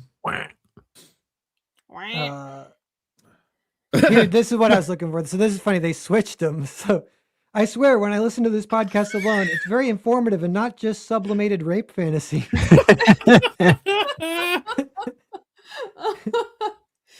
That's good. Okay, and then now there's one more. With this. Oh my god! Okay. Did I Hey, just stop. cut him off? This is good Chat. stuff. This is good content Chat. for us. Chat, are you yeah? enjoying this? Chat, let me know if you're enjoying this. chat's But- loving it. Look at this. All the I lulls. feel like we should pace this out. No, I'm okay with this one because Yeah, I got some reacted to nugs. it. I got some nugs. This is too. the Minutes, golden finish nug. it, And finish and it, Jake has finish been it. guessing them as they're coming, which is 3-minute rewarding. golden nug, Jesus. So this tweet, this says, "What if we organized all of our human civilization around this?" Okay. And what's funny is like that we have. I mean, what we live no, in. That's no, what's okay. happening right now. No, Yeah. no, listen. I'm telling you, the psyop is that we have. Mm. This is to me, this is the shell game. This is the, like, you're a cuck, blame it on this fucking bitch shell game of, like, how the world is being fucking secretly controlled by secret societies. It's like, oh, look at this annoying Karen over here. She is the reason why everything sucks. Oh, so you're saying it's not this, it is secret societies. The secret societies want us to think it's just the Karens. Well, yeah, like, the Karens are real and they're having an influence for sure. But I do think there's like a large element of it, which is like, yes, it's the bitch wives that are ruining everything. Like every target that gets to be like agreed on is like, yeah, it's them, right? Like 2 IQ version. So you're saying I like think Karens the are like basketball? Karens, They're just a distraction. Yeah. Karens are clearly the foot soldiers, and I don't know if I might listen. I love my conspiracies, but I don't know if it's some secret society thing. It might be a mass consciousness mind virus, but the Karens are they're like the enforcers. They're not coming up with these ideas. They're the useful idiots. They cater to the consensus. These are I think they're just consensus- they're just a byproduct that is convenient. Yes. No, most people I know who are Karen-ish, they want to belong to a group, and they're not. It's not some deeply seated value that they're espousing. It's to them, what matters to them is what does the group think, what is approved, and it's subconscious. Yeah. They're not even aware that that's what they're doing. So that's they're what like Karen they're is. like useful idiots, kind of. Yes. Yeah. But still, it's funny when they are dunked on. We've got a couple of super chats. Thank you, chat, for alleviating my pain. Batmerk for $5. Says my Black and White Biker Viking metal comic goes live tomorrow. Cool. Okay. Biker Viking metal comic. That sounds very awesome. It's called Hell War. Bring your Launches on Hell Bancroft. War. All right, bring your horns and ale to the Bancroft launch party. Yes, One pair. more. Hell War. It's kind of like the world. What's happening in the world today? Yeah, Hell World. That sounds about right. All right, launching on Bancroft tomorrow. What is this signaling the Paz trying to do? Are you excited for the next super chat or something? Like, what is this? Everybody sign up. I'll Put drop up my the link screen one more there. time. And also, yeah, check out Batmerk's book. No, I'm not. Confirm passes fuck you to Batmark. We're saving Is it on it. Kickstarter or The Indiegogo? show hasn't even fucking started. Infinite Thank you for the $5. Thank Good you luck for with- the super chat. good luck with your no, but seriously, good luck with the launch tomorrow. It is tough launching out there now. And Kickstarter. I'll drop the link. We got 35 followers on it right now. go follow Awesome. his Kickstarter. He was kind enough to give $5. and Beyond Bancroft. Does it say tomorrow? And Tomorrow, Infinite's yeah, a after the Diaz member Brothers show. of your channel, Rini, so you have to listen to him too. The- One didn't more, and then see I'm that. done. There was one more I forgot before I put away. Maybe one more. No, save it for later. We'll go back to it. We got Nobody another else had a super chance chat to here. talk. He Infinite- became it. Holy He became a shit! member today. He became a member today. Yeah. In honor of Infinite, let me show the one last cartoon augmentation. That was Okay, thank you for the super chat, Infinite Entertainment. Fine, because it's a super chat, you get Did you one read more it? chance. Okay, just 5 seconds. So yeah, he goes, you really should smile more to her. That's funny. That's a classic. That's a Perfect. throwback.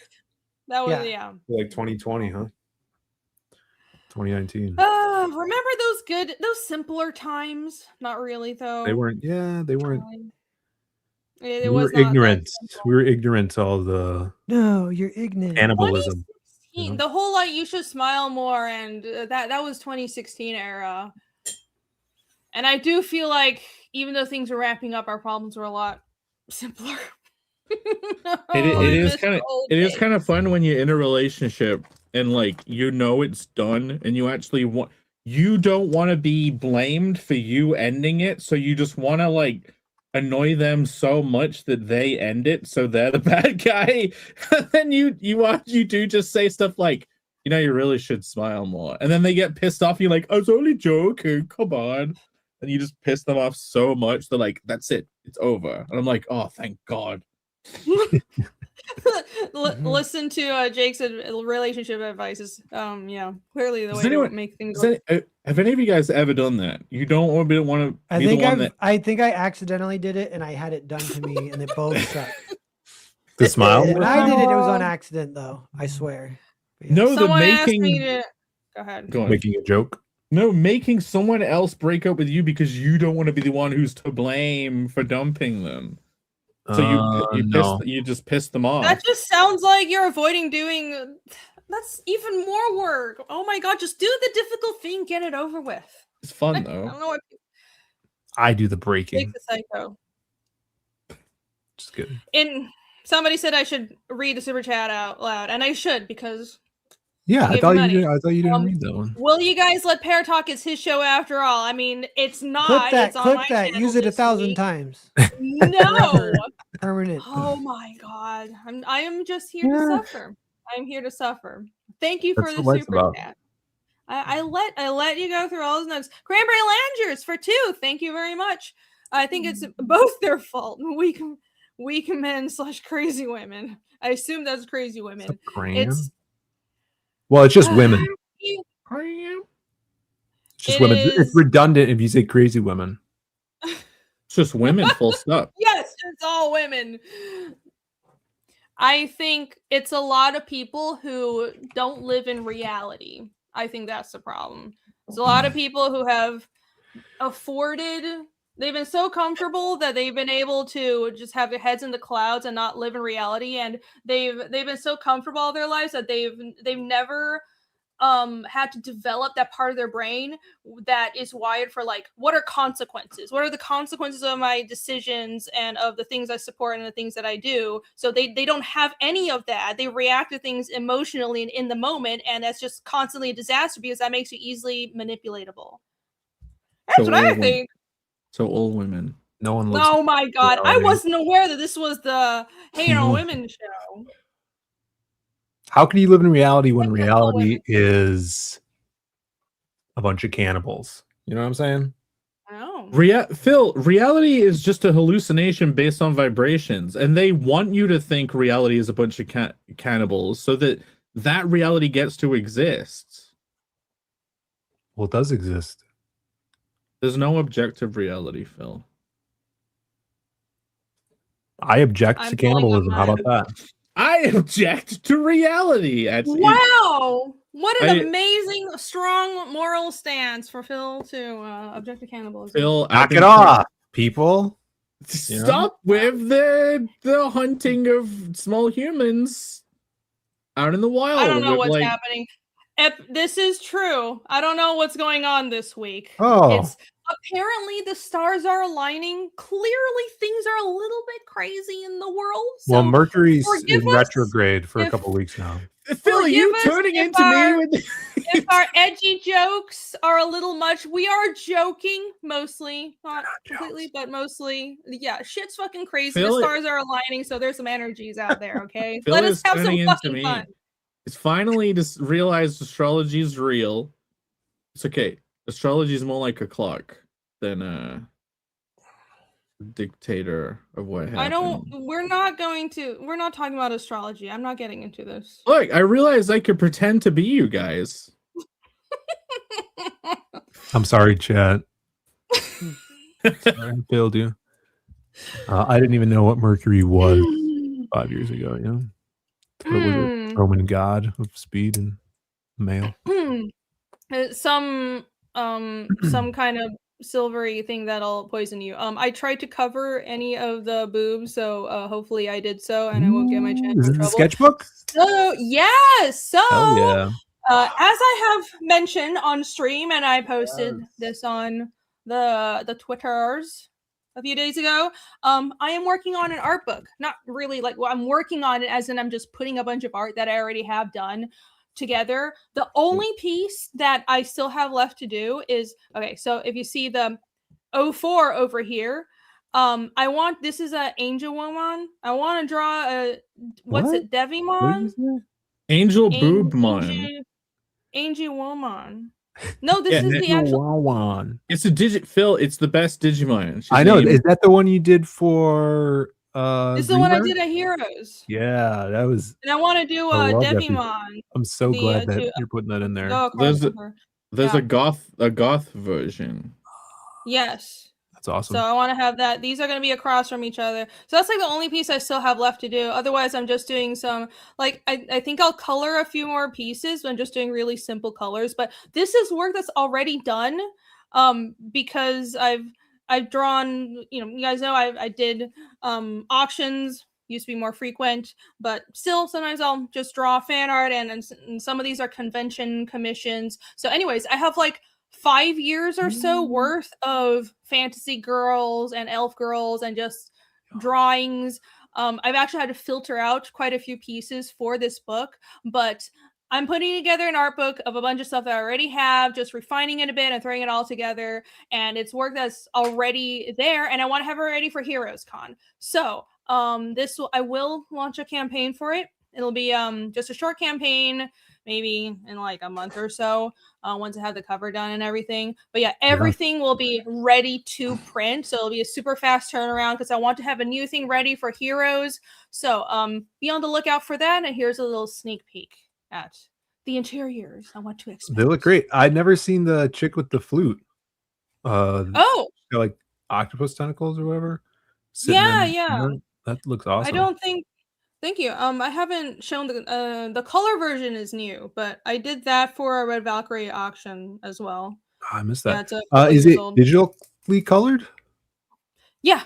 Oh, cool. Yeah, these are digital. And look, that's the speed drawing I did a couple weeks ago. I threw some colors on that as well. Sweet. I've realized that I can actually color very quickly if I don't overthink it, and if I'm not doing so. Coloring sequential art is much harder than you'd think because you have to like think in scene transition. So I'm really slow at that. But just throwing some colors on simple, simple single drawing is pretty easy. So because it's like more catchy if an art book is in color. It's because most of my stuff is ink work, but I'm gonna color as many pieces as I can for this art book. So it looks mix. nice. The mix of it's good, and like some have like spot coloring, which makes it pop too, like that little chick in the skirt. What would you call that? Yeah. Harajuku chick? Would you say Sure, something like that. She's just supposed to be like a Japanese goth girl kind of design. But yeah, there you go. So it's nice tentacles. Yes, of course. Yes. So it's gonna be like about 60 pages. So this is only a tiny sneak peek. There's a lot more, but wait, sneak peek of what? As in this is a sneak peek of the 60-page of the full book. Yeah, this is only like 20. Yeah, it's only the first section of it. So there's a lot more, but there you guys go. That's awesome. I'm excited. No, Heroes. No, I blacked out the ones that still have boobs. I actually went in and I was like, oh, I should mildly clean up my act a little bit. So the people who have the original art or my I did a little like just black and white art book that was a con exclusive that have like more uncovered versions of some of these drawings. You're the only ones who will have that because I was actually like, I'm going to clean up my act a little bit for this art book because I want to make it really nice and like make it like a coffee table book. So I'm like, I can't make it just, it's all tits everywhere. There'll be some, but not all the whole nipples thing. all the time. Wait, I want to make it a little classy. So this campaign, the book, the size, the format, have you talked about that yet ever? Have you talked about maybe you're thinking of offering a different version? No, I haven't talked about that. No. I mean the size, I think I'm formatting it just be comic book size because that's just what I'm used to working with like mailers and everything. So I'm just sticking with that. He goes, God damn it, TC! You can't just do that. Yeah, I was trying to ignore the stopwatch, but thank you, TC. Thank you. Oh, we have the precedent set, don't we? That people can buy time. Yeah. This is that 7-minute Serenity's clock. Okay. Cheers, TC. You're the man. How do I add time to this? You just have to start over. Okay. That means 8. Fine. Pause. How do I start 8? Oh, look. 1, 2, 3, 4, 5, 6, 7. That's 7 minutes added. Here we go. All right.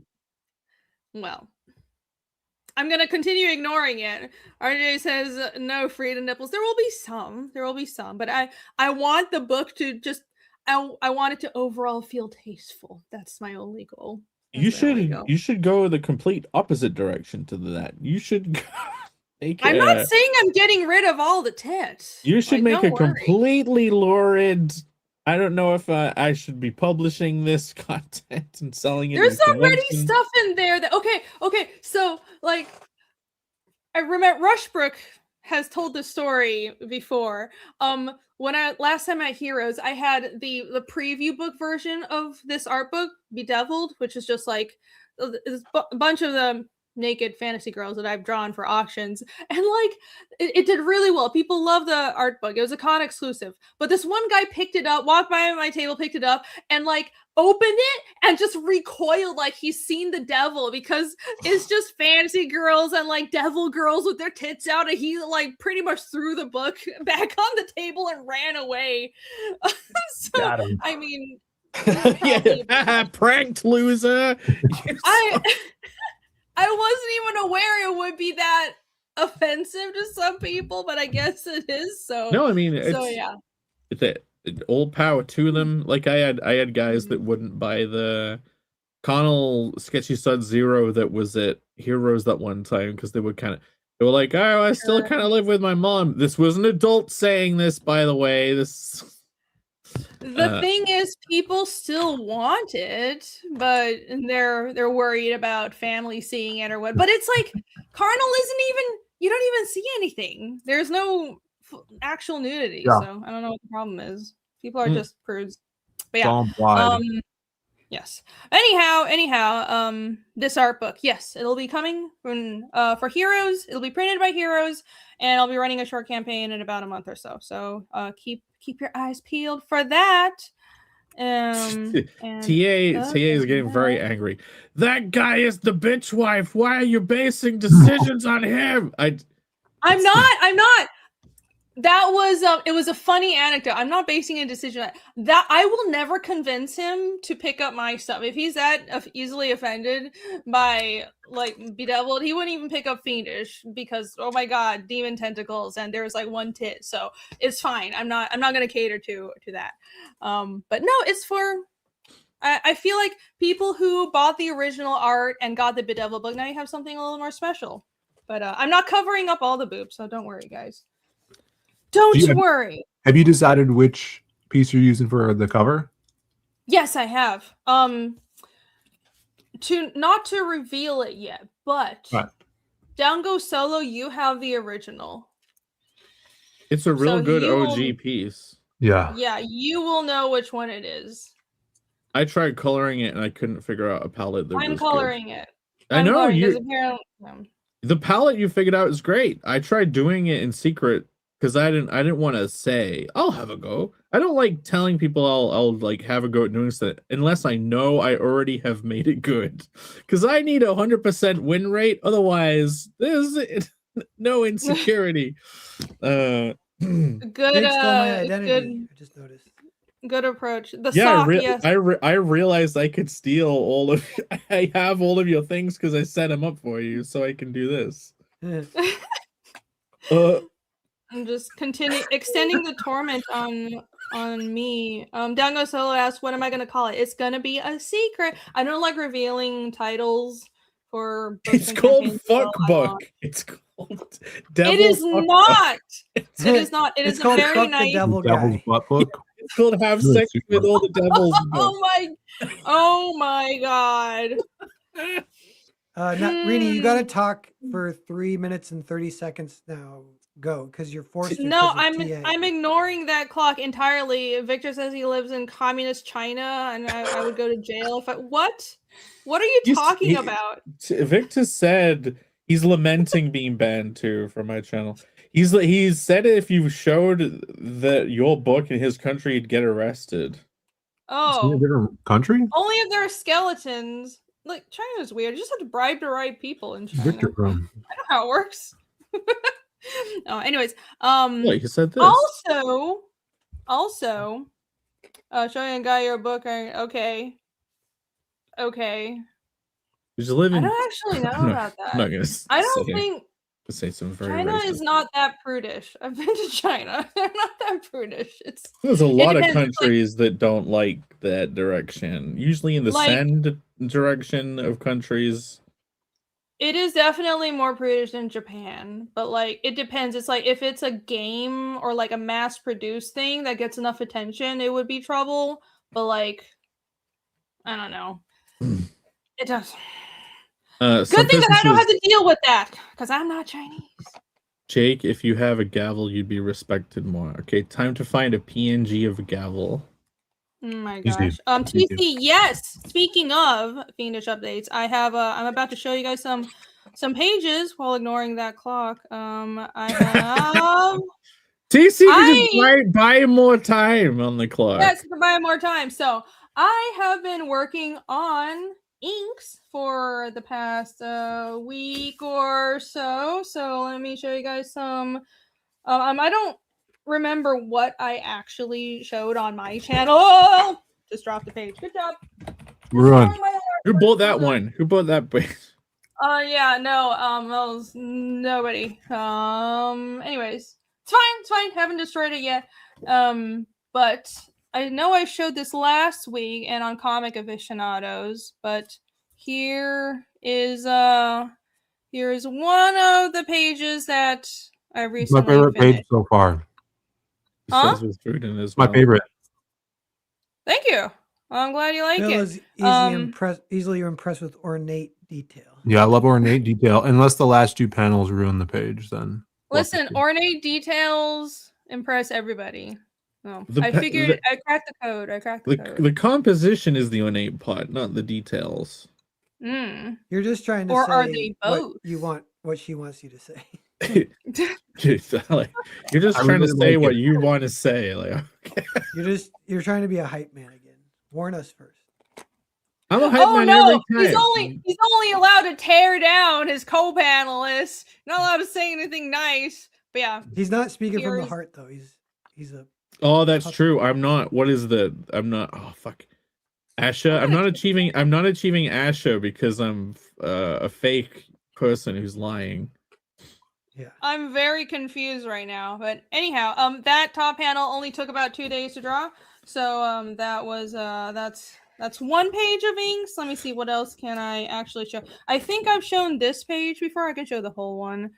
I've been posting a lot of updates on X just so everyone can see my progress. But TC for $10 is another 10 minutes to read his clock. Wait a minute. Wait a minute. Switch to me. Switch. Where is this? There was an alarm going off somewhere. Here we go. Look, that chat came in. So did it? What did he say? He's bought another 10 whole minutes.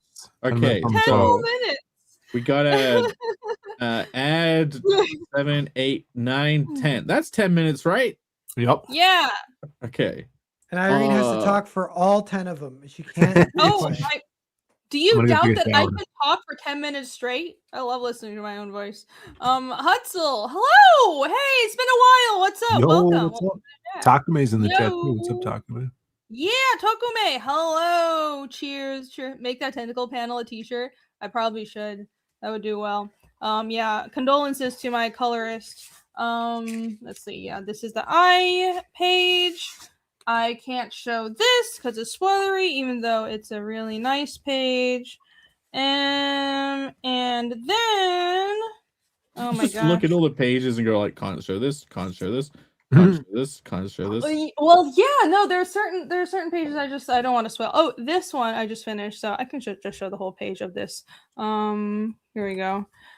This one surprisingly only took me like 2 days to ink this, so that wasn't too difficult. Yeah, I've been looking forward to drawing this page for like a year, basically. It's just I wanted to, and I think the first draft of Chapter 3 I realized was too plot, and I wanted to add more moments that were slower, and because pacing is important. You want the plot to keep moving, but you also want moments where you can just kind of sit in the world, and I feel like nice location shots like this where the characters have a moment in between battling and traveling where you get to explore or just be in a different location. I don't know, I like having these kind of moments in the story, so I really enjoy drawing this and doing all the fucking background when you want to soak things in. Yes, soak things in a little bit. I do think that's very important. Moments in a soaking moments. Yeah. I heard it called a moment of repose. Have you guys heard this? Moment of repose. I like that term. I hadn't heard that before. Next time I'll have them find hot springs, and everybody will soak in hot springs, and that'll be the with those monkeys. Yeah, perfect. I'm looking forward to seeing Casimir and Ragnar get up to some soaking in Fiendish. Mm-hmm. Yes, that'll be the next 0.5 chapter. It'll be a beach episode, except it won't be the beach. It'll be some hot springs. It'll be every manga needs a beach episode, right? Someone says that drawing reminds me of Resident Evil. Why does it remind you of Resident Evil? Are you talking about the tentacle? It probably means the ornate page. The ornate page. Maybe he means Resident Alien. Maybe he's getting it confused. Is that Ragnar's room or Freaky's? It's like an attic, so it's supposed to be a observatory. That's why there's a telescope thingamajig. and like a bunch of, if you look closely, there are star charts and stuff that are rolled up. So it's like astronomy room / storage room with a bunch of just flask and science stuff, because shamans they're like magic casters, but because the magic system is scientific, they're also scholars. They're also scholars, and each shaman they'll specialize in different disciplines. But yeah, so because they are also scholars, like in Thalfrin, on the top layer of the building, there is a astronomy room thingamajig, because I guess somebody was interested in astronomy at some point. This was fun to do. I like doing like framing devices like that. So yeah, there you go. And I'll show one more page. This isn't too spoilery. I just finished this today. I inked this in like a day. I'm very proud of myself. It's funny because like I'm almost done with the section of the book where I have to draw Thalfrin a lot, but just as I'm getting done with this section of the book, where I'm drawing Thalfrin over and over again, I'm getting really fast at it. So this was like, I drew this because I'm so used to drawing this weird building, and it was actually really fast. But now I'm like, oh, as soon as I got used to drawing it, I don't have to do it anymore. But anyways, yeah, remember I mentioned a scene where Casimir was digging some graves. So this is that scene, and it's like 3 or 4 pages. So I'm working on that right now. Pat, Phil, right? Yeah. See, so there's buildings in the background of that panel, and there's the big ornate building in the back, and then there's a different building to the right of the screen. What would you say the approximate height of that side building is? Just at a glance, what would you guess the height is of that building? Of what? The side building? Guess. No. Yeah, I'd say it's probably. No, let him pull it back. Let him pull back a little bit. It's probably like 4'7". 4'7"? Yeah. It's good. Is it? Is it 8 feet? There you go. Yeah. 8 feet. 8 feet tall. How tall is that, man? About 6 feet. It's a big shed, right? Yes. Okay. Why do you ask, Jake? Why are you awkwardly bringing this up? I wanted to say that at a glance, the normal person would assume that is a normal large shed, and nothing is wrong with the drawing. I'm glad that that's obviously what you were getting to. No, okay, it might look a Jake bit has a lot of weird. rage inside of him, it seeps out sometimes. He does. All the rage. You'll notice all of Jake's rage has been coming out specifically on our streams, specifically on panel breakers. Yeah. No, I wouldn't know on the other I'm glad we can help you with your rage issues, but maybe you should get some professional support. I would suggest you seek professional support. I don't think this is healthy, Jake. Rage. How tall do you think the drawing? He's so mad right now. Jake is so mad. This is Cope laugh. I didn't say it. Phil started saying it. This is Jake's therapy stream. Yeah, I'm not. Even if the perspective's wrong, I don't fucking care. I'm not redrawing it. Plus, it's squished because we're close to the ground. I don't fucking care. I need to move on. Oh, you know what? When you color it, that will help a lot. Is it that bad? Don't make me read. Okay, I'm redrawing the whole page. That's no, I love it. Good job. Thanks, Jake. I thought it was like Jake told me it was like a what's her name? Nina? Was that the cat's name? Like Nina's house, like the dog house, but for Nina, you know? Uh-huh. Like anyways, here's some more inks. Really great friends I have trying to tear me down on stream. You know what's funny is I bet if you do redraw it and then it's the giant shed page that gets discarded, you can sell that page, and I bet you it will sell for $2,000. I'm not redrawing that. Don't redraw thing. it. It looks great. I just... Okay. Yeah, don't. I love it. I love it. Yeah, I didn't notice until Jake brought it up. Yeah, Jake said something, and Uh-huh. I was just because it wasn't a problem, but he planted that seed in your mind. I didn't. I Maybe tried to it be was as a problem. unplanty as possible. It's like a No, parasite. you know how these mind games work. You know I how was to not playing any trick mind game. people Jake is like the into parasite thinking that lives something is a problem. in You know, it's just RFK Jr.'s compressed brain. perspective. Anyways, here's some Eyes weren't faces and shit. Oh yeah, I don't remember if I showed that. A palate on cleanser. stream, but- That beautiful face. Oh, that face. It's a That's palate like cleanser for the Yeah. shed. It's like Yeah, the palette cleanser. Admiral Wagga says I suggest you redraw it. You know what you can do when especially when you're drawing forest scenes and the perspective is a little bit off, just fucking cover the whole ground with grass. Just draw grass over the base of everything, and then that fudges all your perspective. It's a great trick. That's what I'm gonna do. I'm just gonna put grass everywhere. Or maybe burn it all. I'm just gonna burn the whole book. And there you go. You guys are never No. gonna get your book. Thank you. I think There grass you would go. work. That's the free update. The shed Cheers. is short enough for Good grass day, to Jake. cover it. You're Good right. day, Jake. I don't Rini know. said cheers. She has to Yeah. drink now. I Rini, you don't said know cheers, you what have to drink. level.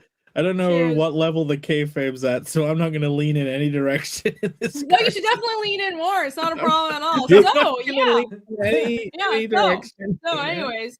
Oh well, look, I'm on time. I even adhered to the Yeah. timer. Well, I'm with being you're so on good time with an today. asterisk. You're on time with TA buying multiple extra. That's minutes. on time. I accounted for that. Oh my god. You got it. Oh my god. One Time, pair is time. enough. Like now I have to deal with two. Order on the stream, port. and one has a gavel now. I'll Pray switch. for my sanity. I won't be pair Holy anymore. I'll shit. switch. Load me I- avatar. I negged him into not being not annoying. All right, I got some nugs. You have nugs. Okay. All right. I Pull up thought your it just looked like a fun little house. I got some And nugs. I wanted everyone. So, got some Phil, what are your nugs? So we got this is Scott Snyder and Nick Dragata. I just looked at this. I didn't even read the thing. I just looked at this picture and it's like, yeah, this is.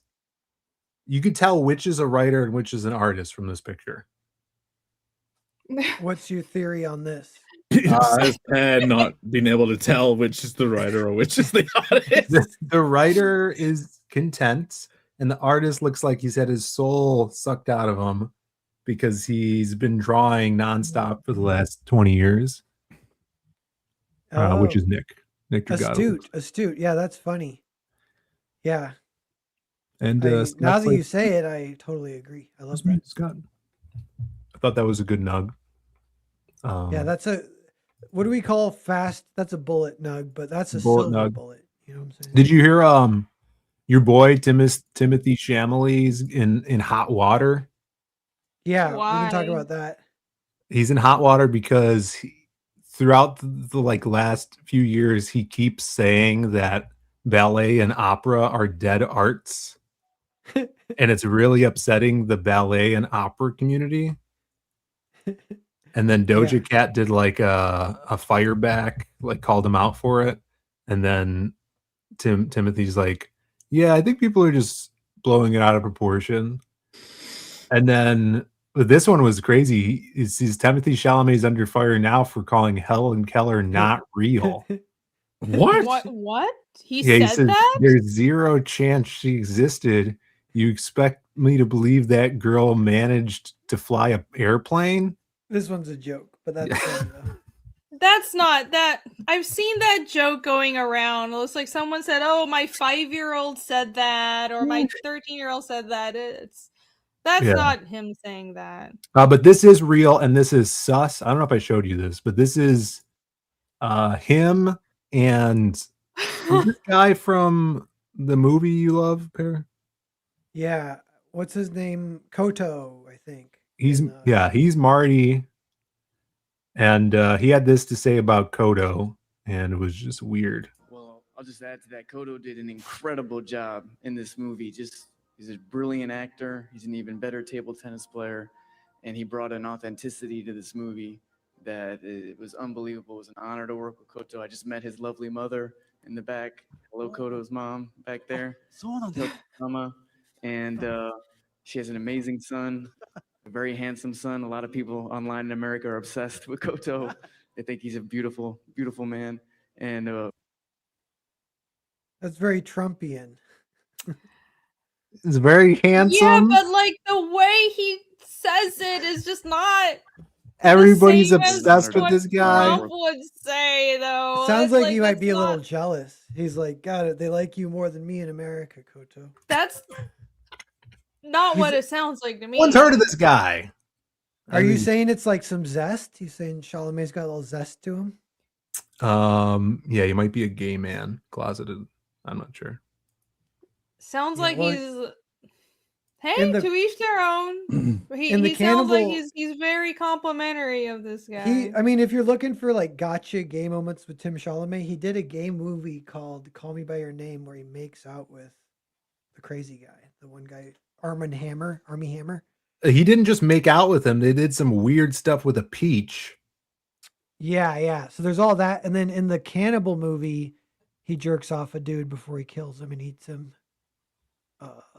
Yeah. So I don't know about that. I haven't seen either of those movies. I've heard tell, and now I prefer I nectarines think over peaches. he's just comfortable with the sexuality. He's dating Kylie Jenner. I'm pretty sure is a girl. We're not quite sure she's a girl. Who knows? I'm pretty sure she's a girl. Yeah, you don't date Kylie Jenner because you're comfortable with your sexuality, I think. Might be overcompensating. Oh. And See, that's another. Well, okay, there are rumors that Timothy Chalamet gave, because he was in NYC acting school or whatever for just 1 year before his career blew up. And in that 1 year, they say he gave 20 girls the clap.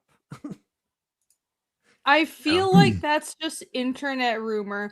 Have you wait, is that from like for some reason there's this meme going around of people comparing freaking Henry Cavill and Timothy Chalamet and all these women who have clearly just been on like birth control for too long are like, oh, Timothy Chalamet is going around giving people because like STDs because he's more attractive clearly. It's like I think you've got everything upside down.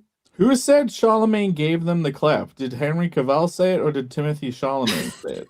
Well, Henry Cavill said that Timothy Yeah. Chalamet gave him Armie the Hammer. clap. You And I heard read it the here comments, and first. one person was like, no kidding, my cousin's friend, she went to school with him. She got the clap from him. I'm just thinking if it's Charlemagne himself saying, yo, I just give like 20 women the clap. I'm imagining he's like misinterpreting British lingo and he thinks the clap is like clapping cheeks. Or if you clap a Oh woman's my cheeks, God. you're giving them the clap. No, that's funny though. Bemis does say Timothy Chlamydia, which is interesting. But here's something I just figured out. Timothy Chalamet was in a movie with Armie Hammer, and then he did a movie where he was a cannibal, and Armie Hammer is also a cannibal in real life. Yeah. They're all cannibals. Yeah. They're just trying to soften it.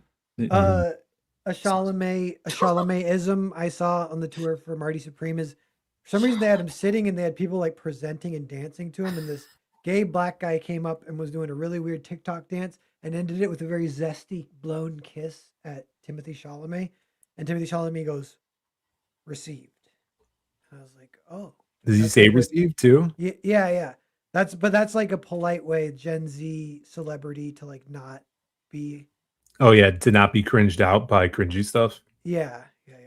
because they don't want to hurt anybody's feelings. Yeah, you don't want to hurt their feelings.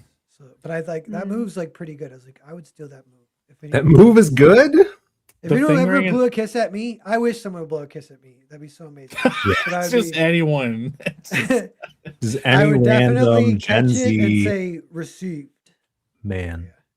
Someone needs to tell Timothy Chalamet about the joke where you can finger another guy's ass and it's just a joke. that where is that joke? I have never heard that joke before. It's I heard actually about the the- We talk Japanese about it thing every week. where they Every just week. like the knife hand thing that Japanese people do to each other up their butt. Knaifu Handu. That's the Knife end hand. joke of Carnal, actually. The final joke of Connell is to defeat the final villain. Connell has to shove his finger up another guy's ass. The evil villain's ass. Mhm. Or have I just misinterpreted what you were trying to say? I don't know what I'm trying to say. I'm just full of rage, Phil. It's coming out your ass. Timothy, no, that clip of Timothy Chalamet talking about that guy's mom, he's full of rage. He's like, in his head, he's like, your mom's fucking ugly, dude. He's like, Everybody, That is not how I read it. That everyone sounded in like he was America really thinks you're into so that handsome. guy. Yeah, like it was the way he said it, where he was all warm and like, yeah, it's really handsome, and like I met seemed his like he was- mom and whatever. it seemed like that Asian guy was part of the Make-A-Wish Foundation, and he's gonna die in a couple days. So Timothy Chalamet has to really treat him with Ham it gloves. up. over there, it's called the No. Make a Wish Foundation, Phil. So that guy in the movie, he's deaf, and he because from the war, serving in the war, World War II. This is for the story. Oh. Blows his ears out, Mhm. and then so he's deaf, so he becomes a good ping pong paddle player, is like part of overcompensation or whatever. Yeah, And then in real life, he's also deaf, so that's why he like okay.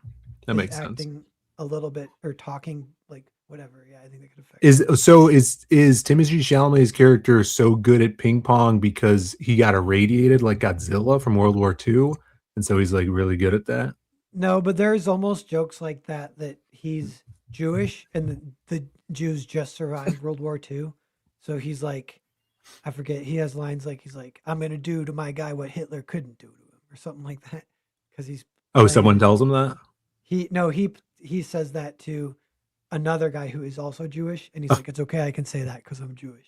Because he's getting interviewed by these people at the time. Yeah, it's a good movie. It's a good movie. Can you share my screen, Irene, please? Speaking of like knifing Sure. butts, I really got to show you guys. Oh my Knifing? gosh! Knifing? Okay, A lot of okay, knife this would talk be the this week. show for it.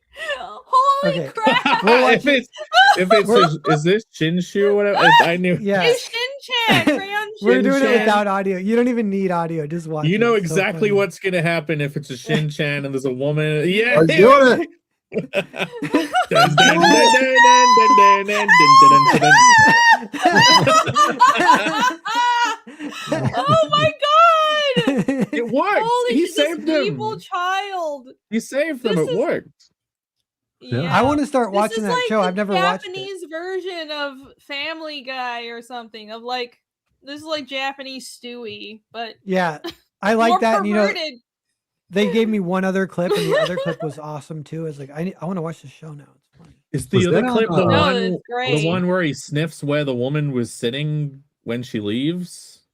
No, the other one is they're hitchhiking, and the woman tries first, and like a guy's nose starts bleeding, and he crashes, so they can't.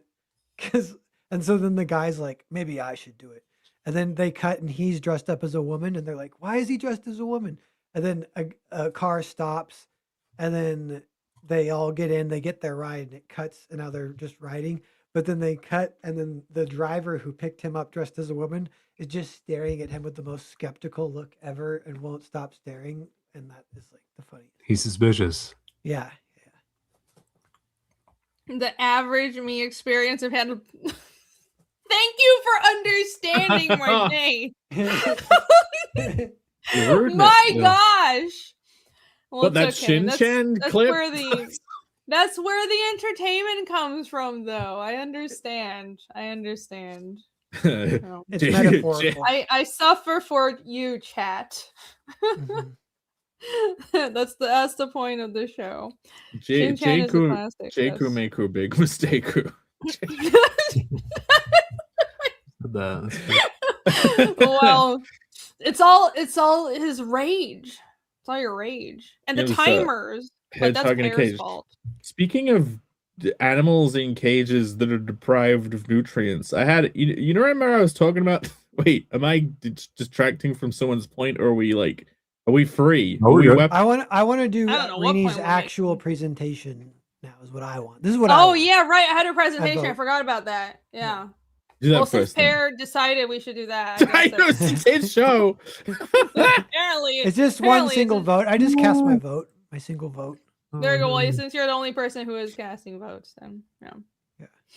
Well, all right. Shall we actually get into? I don't super have like an actual presentation, but I do have a subject of to discuss because I think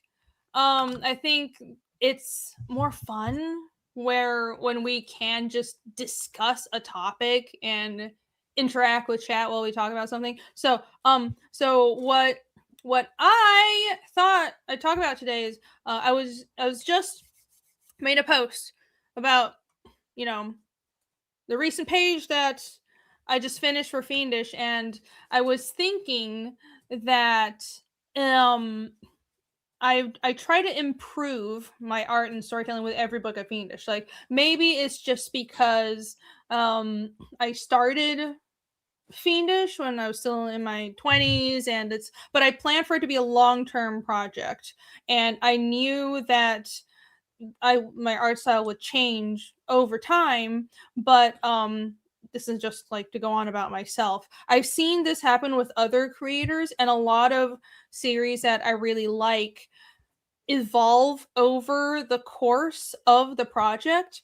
And I wanted to talk about how it's good to start a project before you think you're 100% perfectly ready, because I know some people who want to have everything planned out and have like the style completely figured out before they start.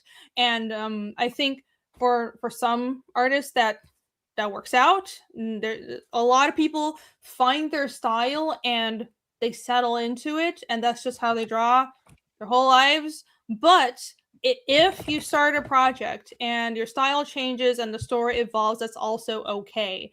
That's not a bad thing. And especially in manga, I see a lot of manga series where like the first chapter is janky as hell because they're just getting the story out there. They're not trying to have it perfect right from the start. As long as like a good foundation is there. And personally, I think there's a lot of things in a story and a lot of things on art style you can't figure it out until you just actually do it.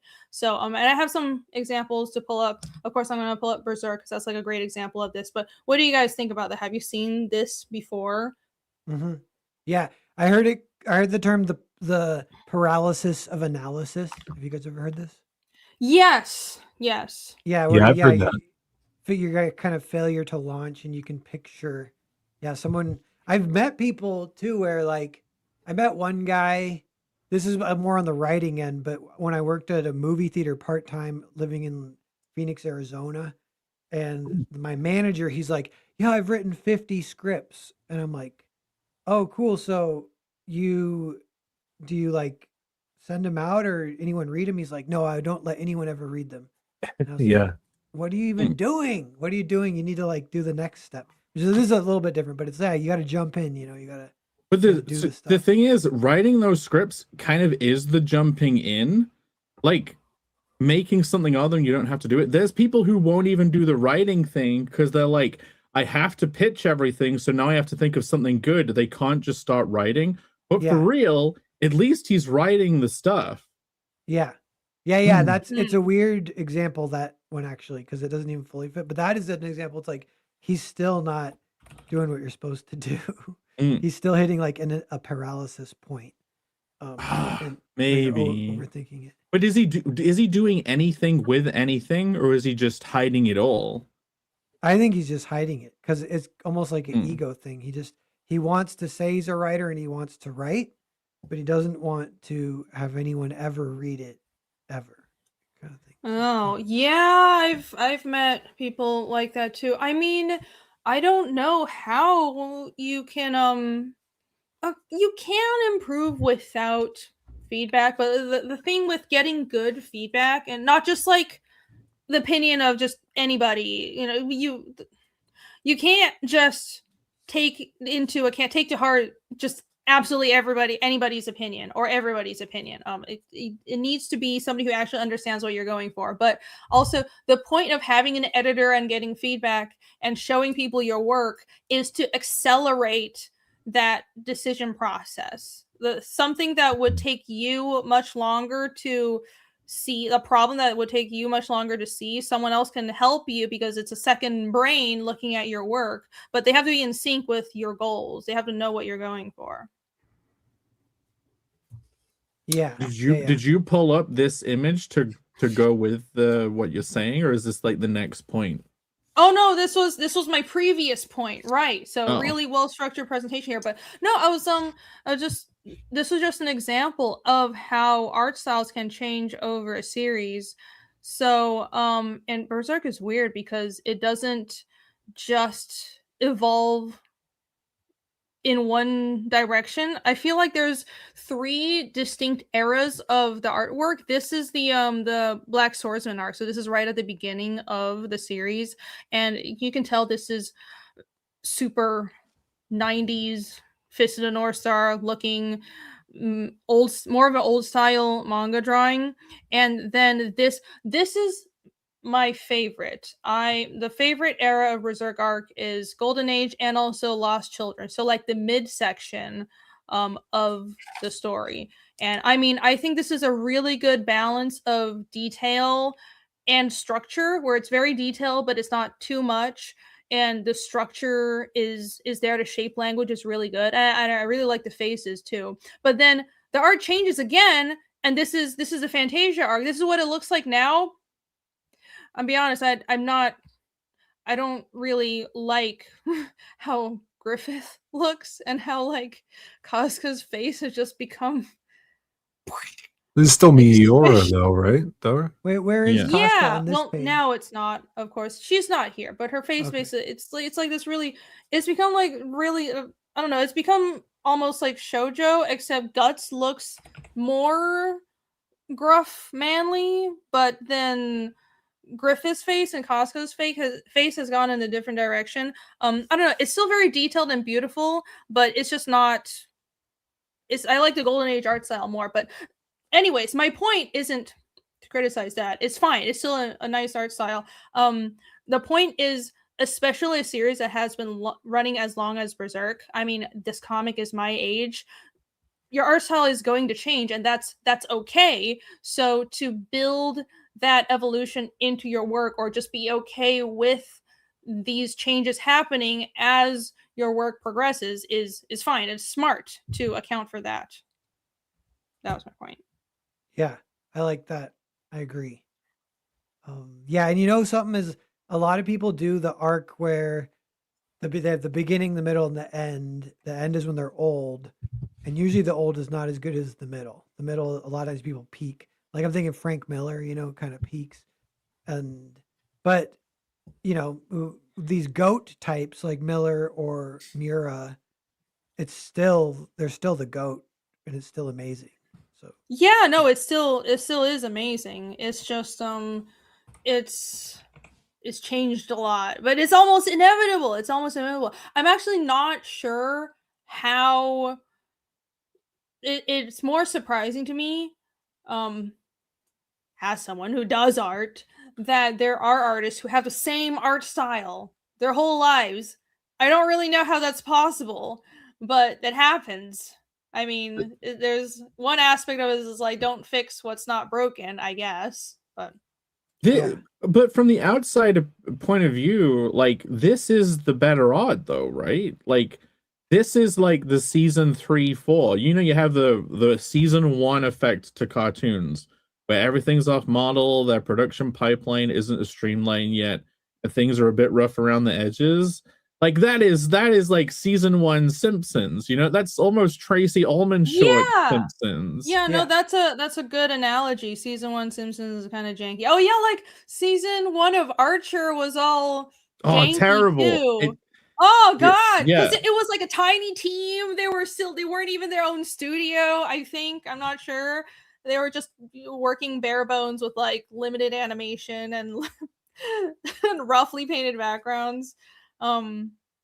Yeah, that's You're- really common in animated shows. But you're making an argument for season 1 Simpson thing. Just stay as season 1, right? Is that what you're saying? Because you No, that's not what I'm saying. I think That's it's not just what an I'm saying. isolated example, Mm.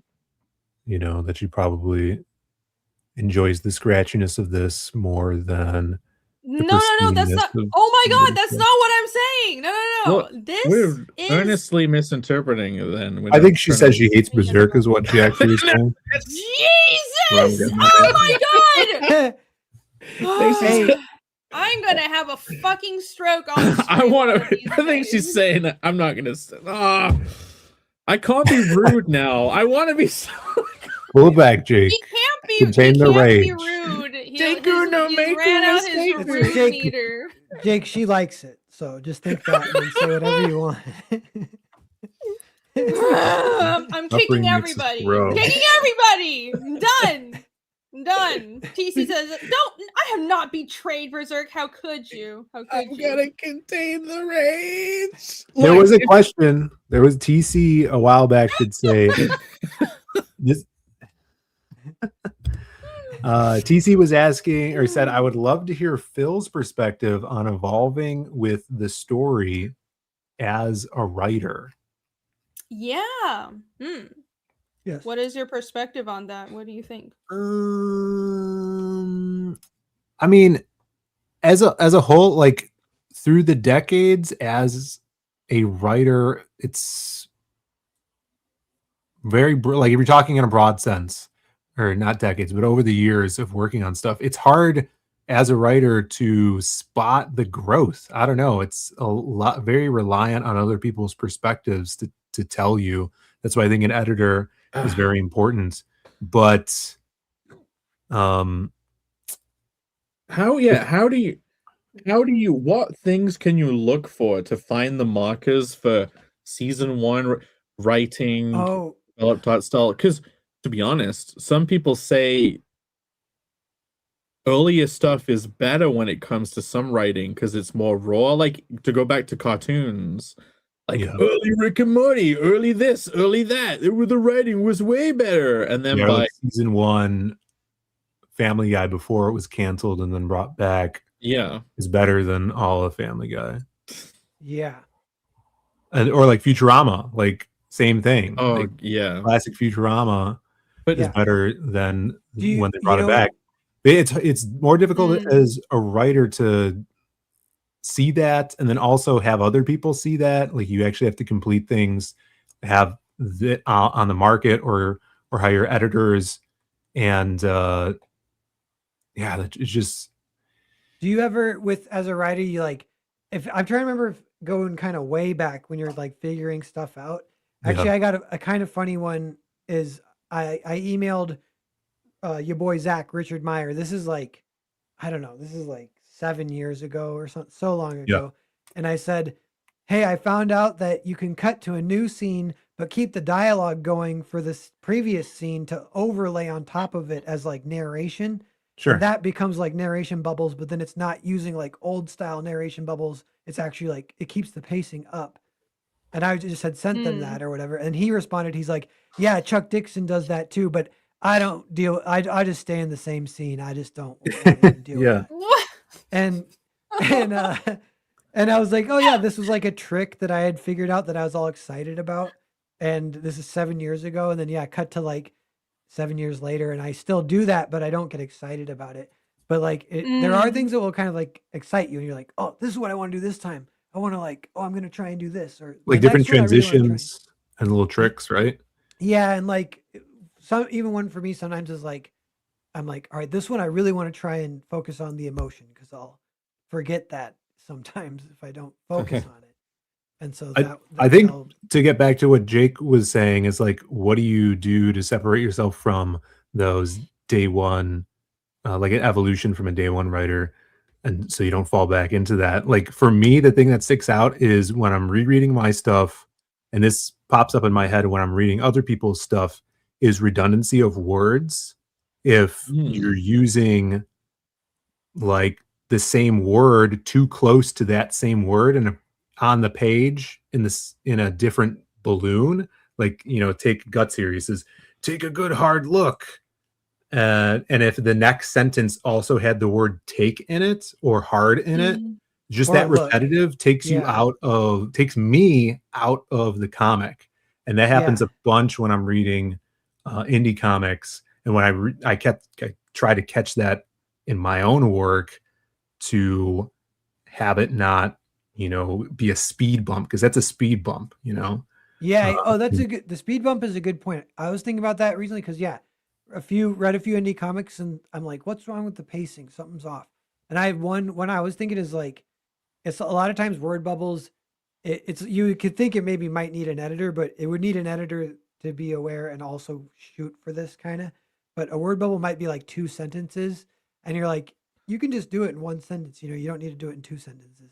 And so if you do that, all of a sudden it's reading a lot better. Like even for here when he goes like, take a hard look. Like if it was like a little bit bigger and he had also said also in that sentence like, take a hard look, just like I told you the other day, or something like that, And it's like, you're just like, just take off that second part. Nobody needs that. Well, That's true. Yeah, you find out you can use much less words than your original script in dialogue. Well, look, Vic says, is this just a poor translation? Using at least Berserk as a reference, like those are Japanese original bubbles that are being converted. And so someone does have to figure out what is still working in that. Like, I wonder what the literal translation would have been. Dark Horse would translate also, different languages work differently, obviously, but that repetitive thing in English, that is a English / European language thing. So, for example, in Chinese, it's not a problem to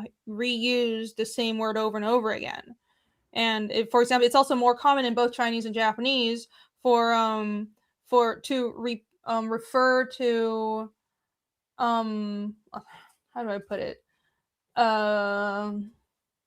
Like when you're talking about another person, you just refer to their name over and over again, but that would sound weird in English, just small nuances like that. So that causes problems in translations, and that's part of why you want a human translator. The one example of it where it's like if you just plug it into an AI, well, even if they'll translate it accurately, it doesn't feel natural like a person talking.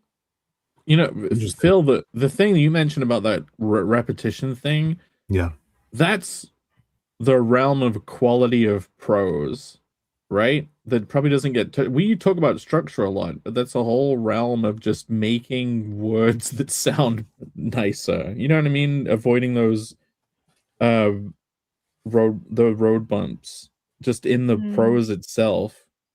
Because I'm always thinking about double beats. Like a roadblock for me is when a moment happens and it's like you didn't need to add that moment, like you've slowed it down too much, or like you already did that.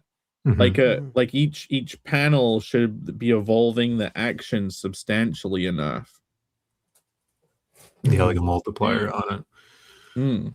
Yeah, but it's but it is difficult to kind of see your stuff evolve, and the best way I could say as a writer to try to improve that is writing, but also consuming a bunch of stories, and continuing that.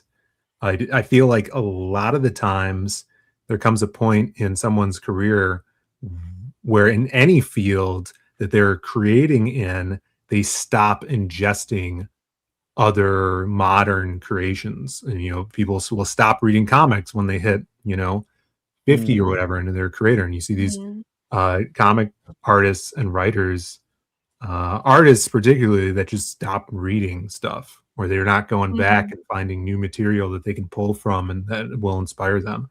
And that's something that I'm really trying hard to keep ingesting stuff I haven't read or seen.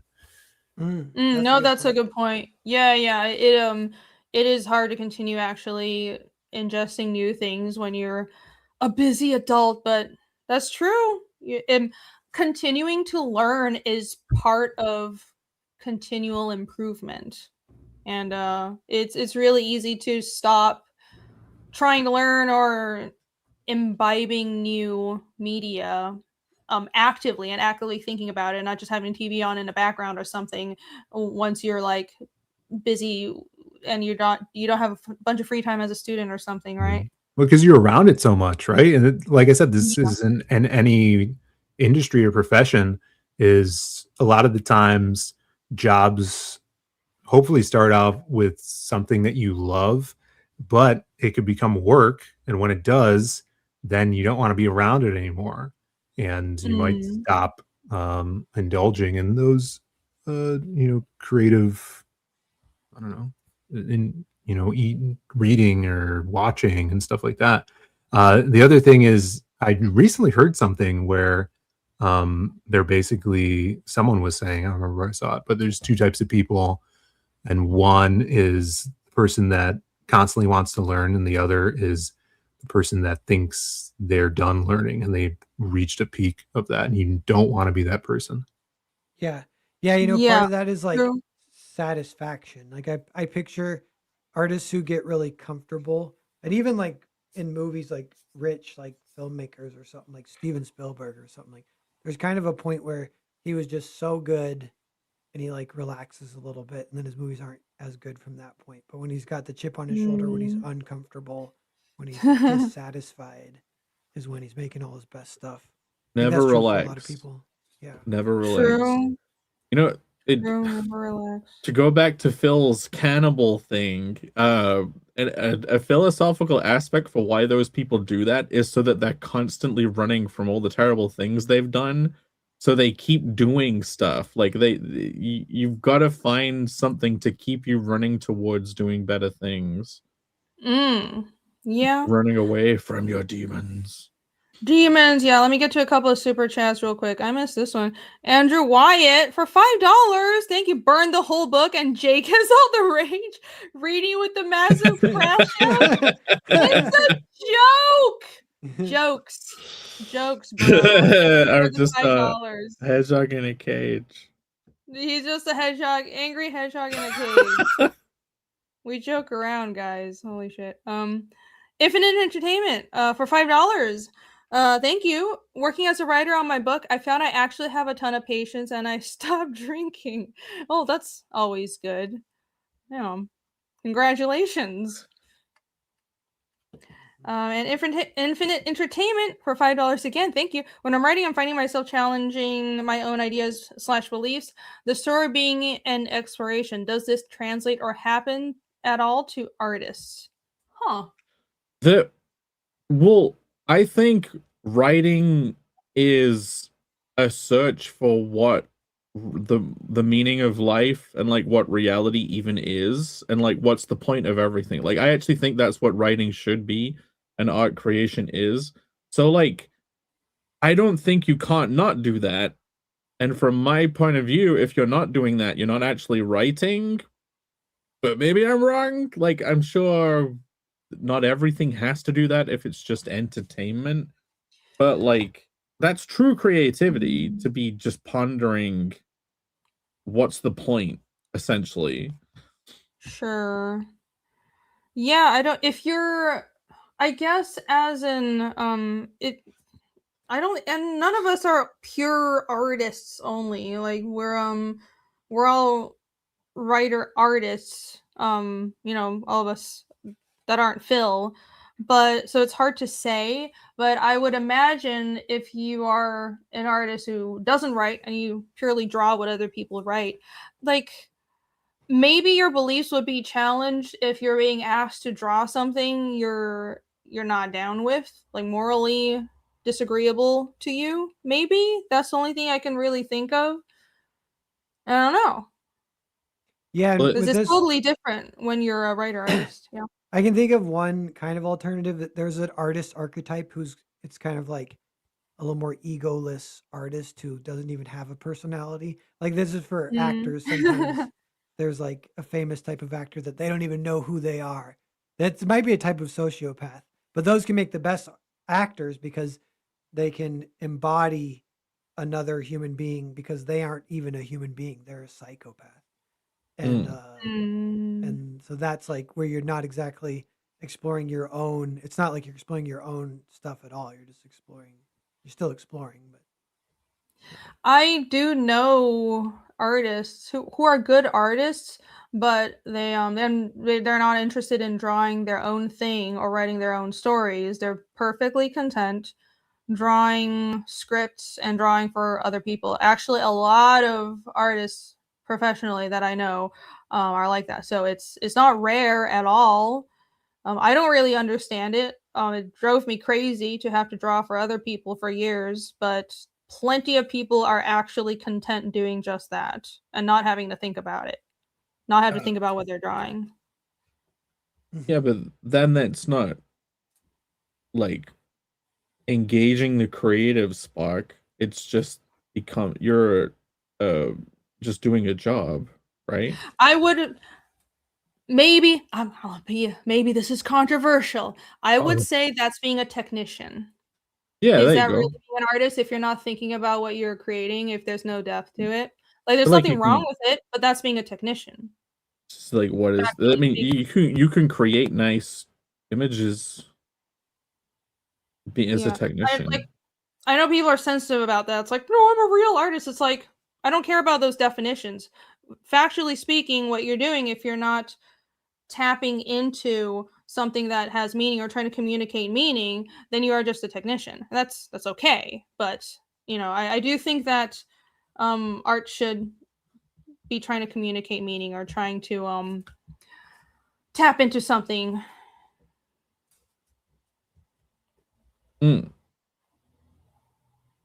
Phil, do you have any point of view on the delving into the meaning of life with writing? I know you just turned his mic off and went away, so it's probably the worst time to ask him. He just left, so great timing. Bancroft says Shakespeare employs several methods of repetition for impact, including. Thank you.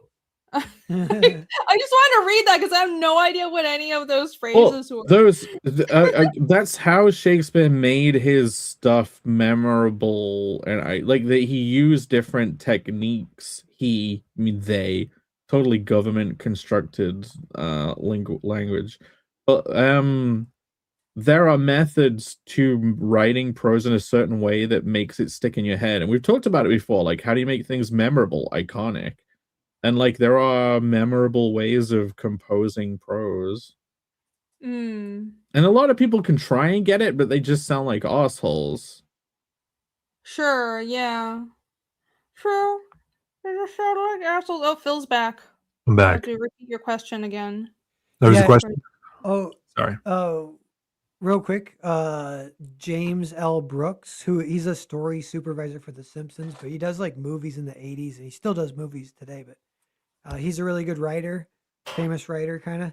And he said a kind of good, interesting quote once. He's like, people always say that great writing doesn't draw attention to itself and it becomes invisible, and then the only purpose is to tell the story. He's like, but I kind of disagree. I think great writing is really fun to read, and if you want to write some great writing, by all means, feel free. Something like that. So what was your question? Oh, did you have an opinion on being a jobber of just writing, and the writing doesn't have to explore, versus your creative output is just trying to mine the soul and figure out the meaning of life? An opinion on those two types of creating? Yeah. Is one more valid than the other? Which one do you lean towards? Because if I was just... I've had the opportunity in the past. Anytime I've been offered something that's just a job and creating as a job, I see death. I see you are correct. I see the end of everything. There was once a long time ago, it was when I first started getting into comics, and I had a friend who had connections in Doctor Who comics, and they were switching out the backup artist for those. And he was like, "Hey, I could get you this job. Do you want to draw a thing?" Yeah. And they gave me a script, and I just looked at it, and I'm like, "This is death." There's the same thing. I've asked writers that I knew, "Hey, I would love to just draw a script you've written. That would be great to draw something written by a good writer."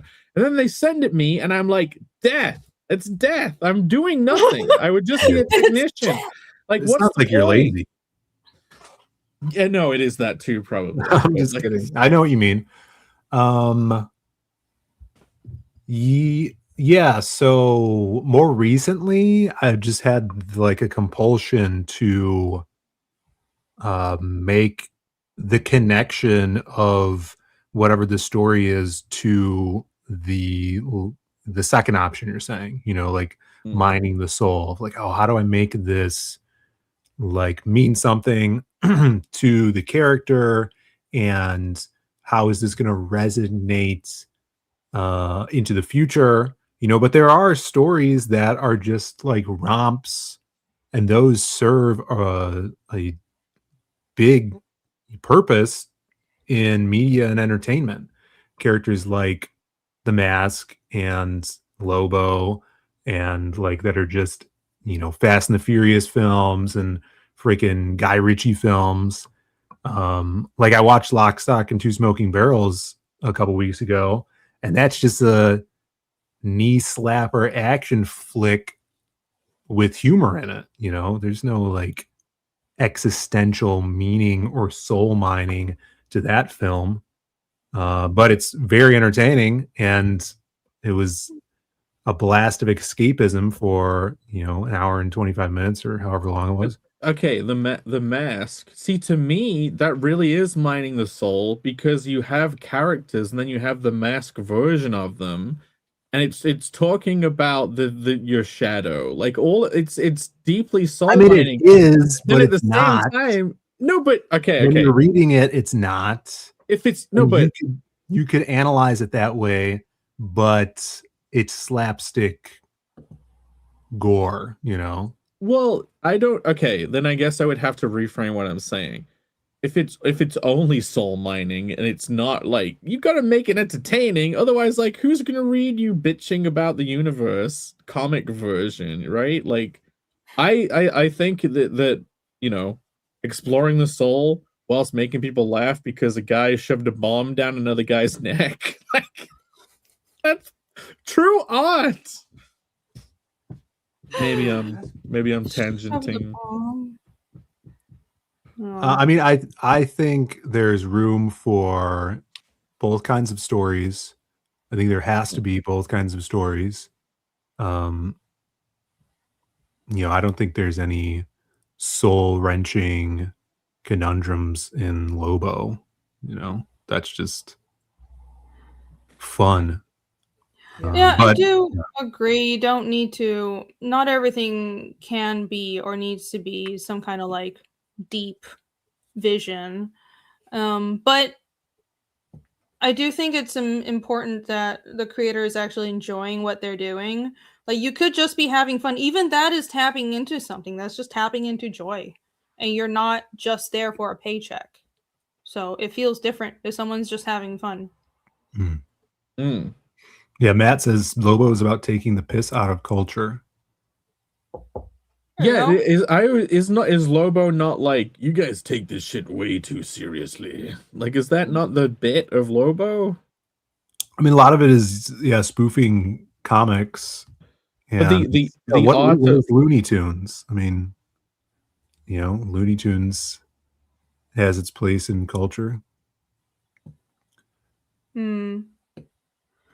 There's some parody in there. There's spoof in there. There's lots of entertainment, mindless violence. Tom and Jerry, you know. Yeah, just having fun is tapping into something, I would say. Bancroft says, but you get paid, which is life. And in reality, he's saying it's death. I mean, yeah, sure. I'm creating very art is a luxury.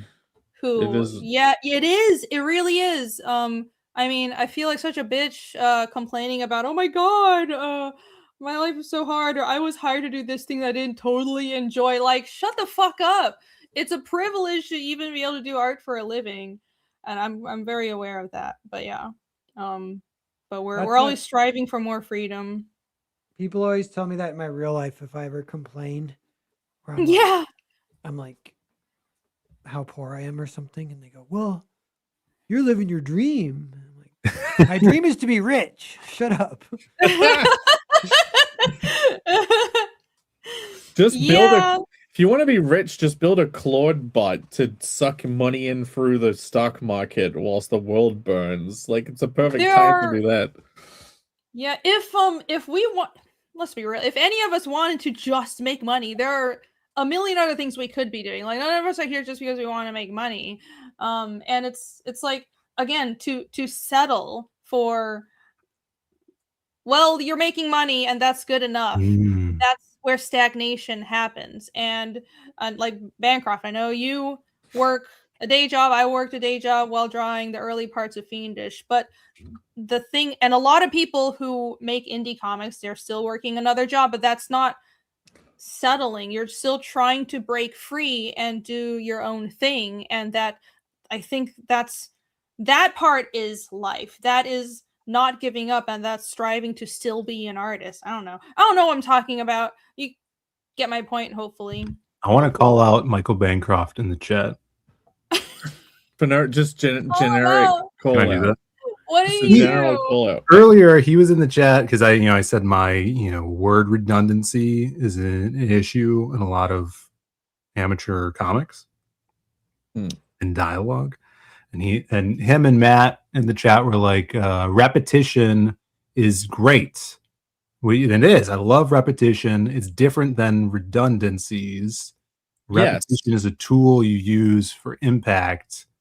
And I love using it. And I love when people use it, in Poe and Shakespeare. And I try to use that for impact in my writing as well. But it's very much different than, using the same word that could be said differently in two balloons that are on the same page in a comic book. Because that's like a sore thumb. You're calling him out for making you feel stupid.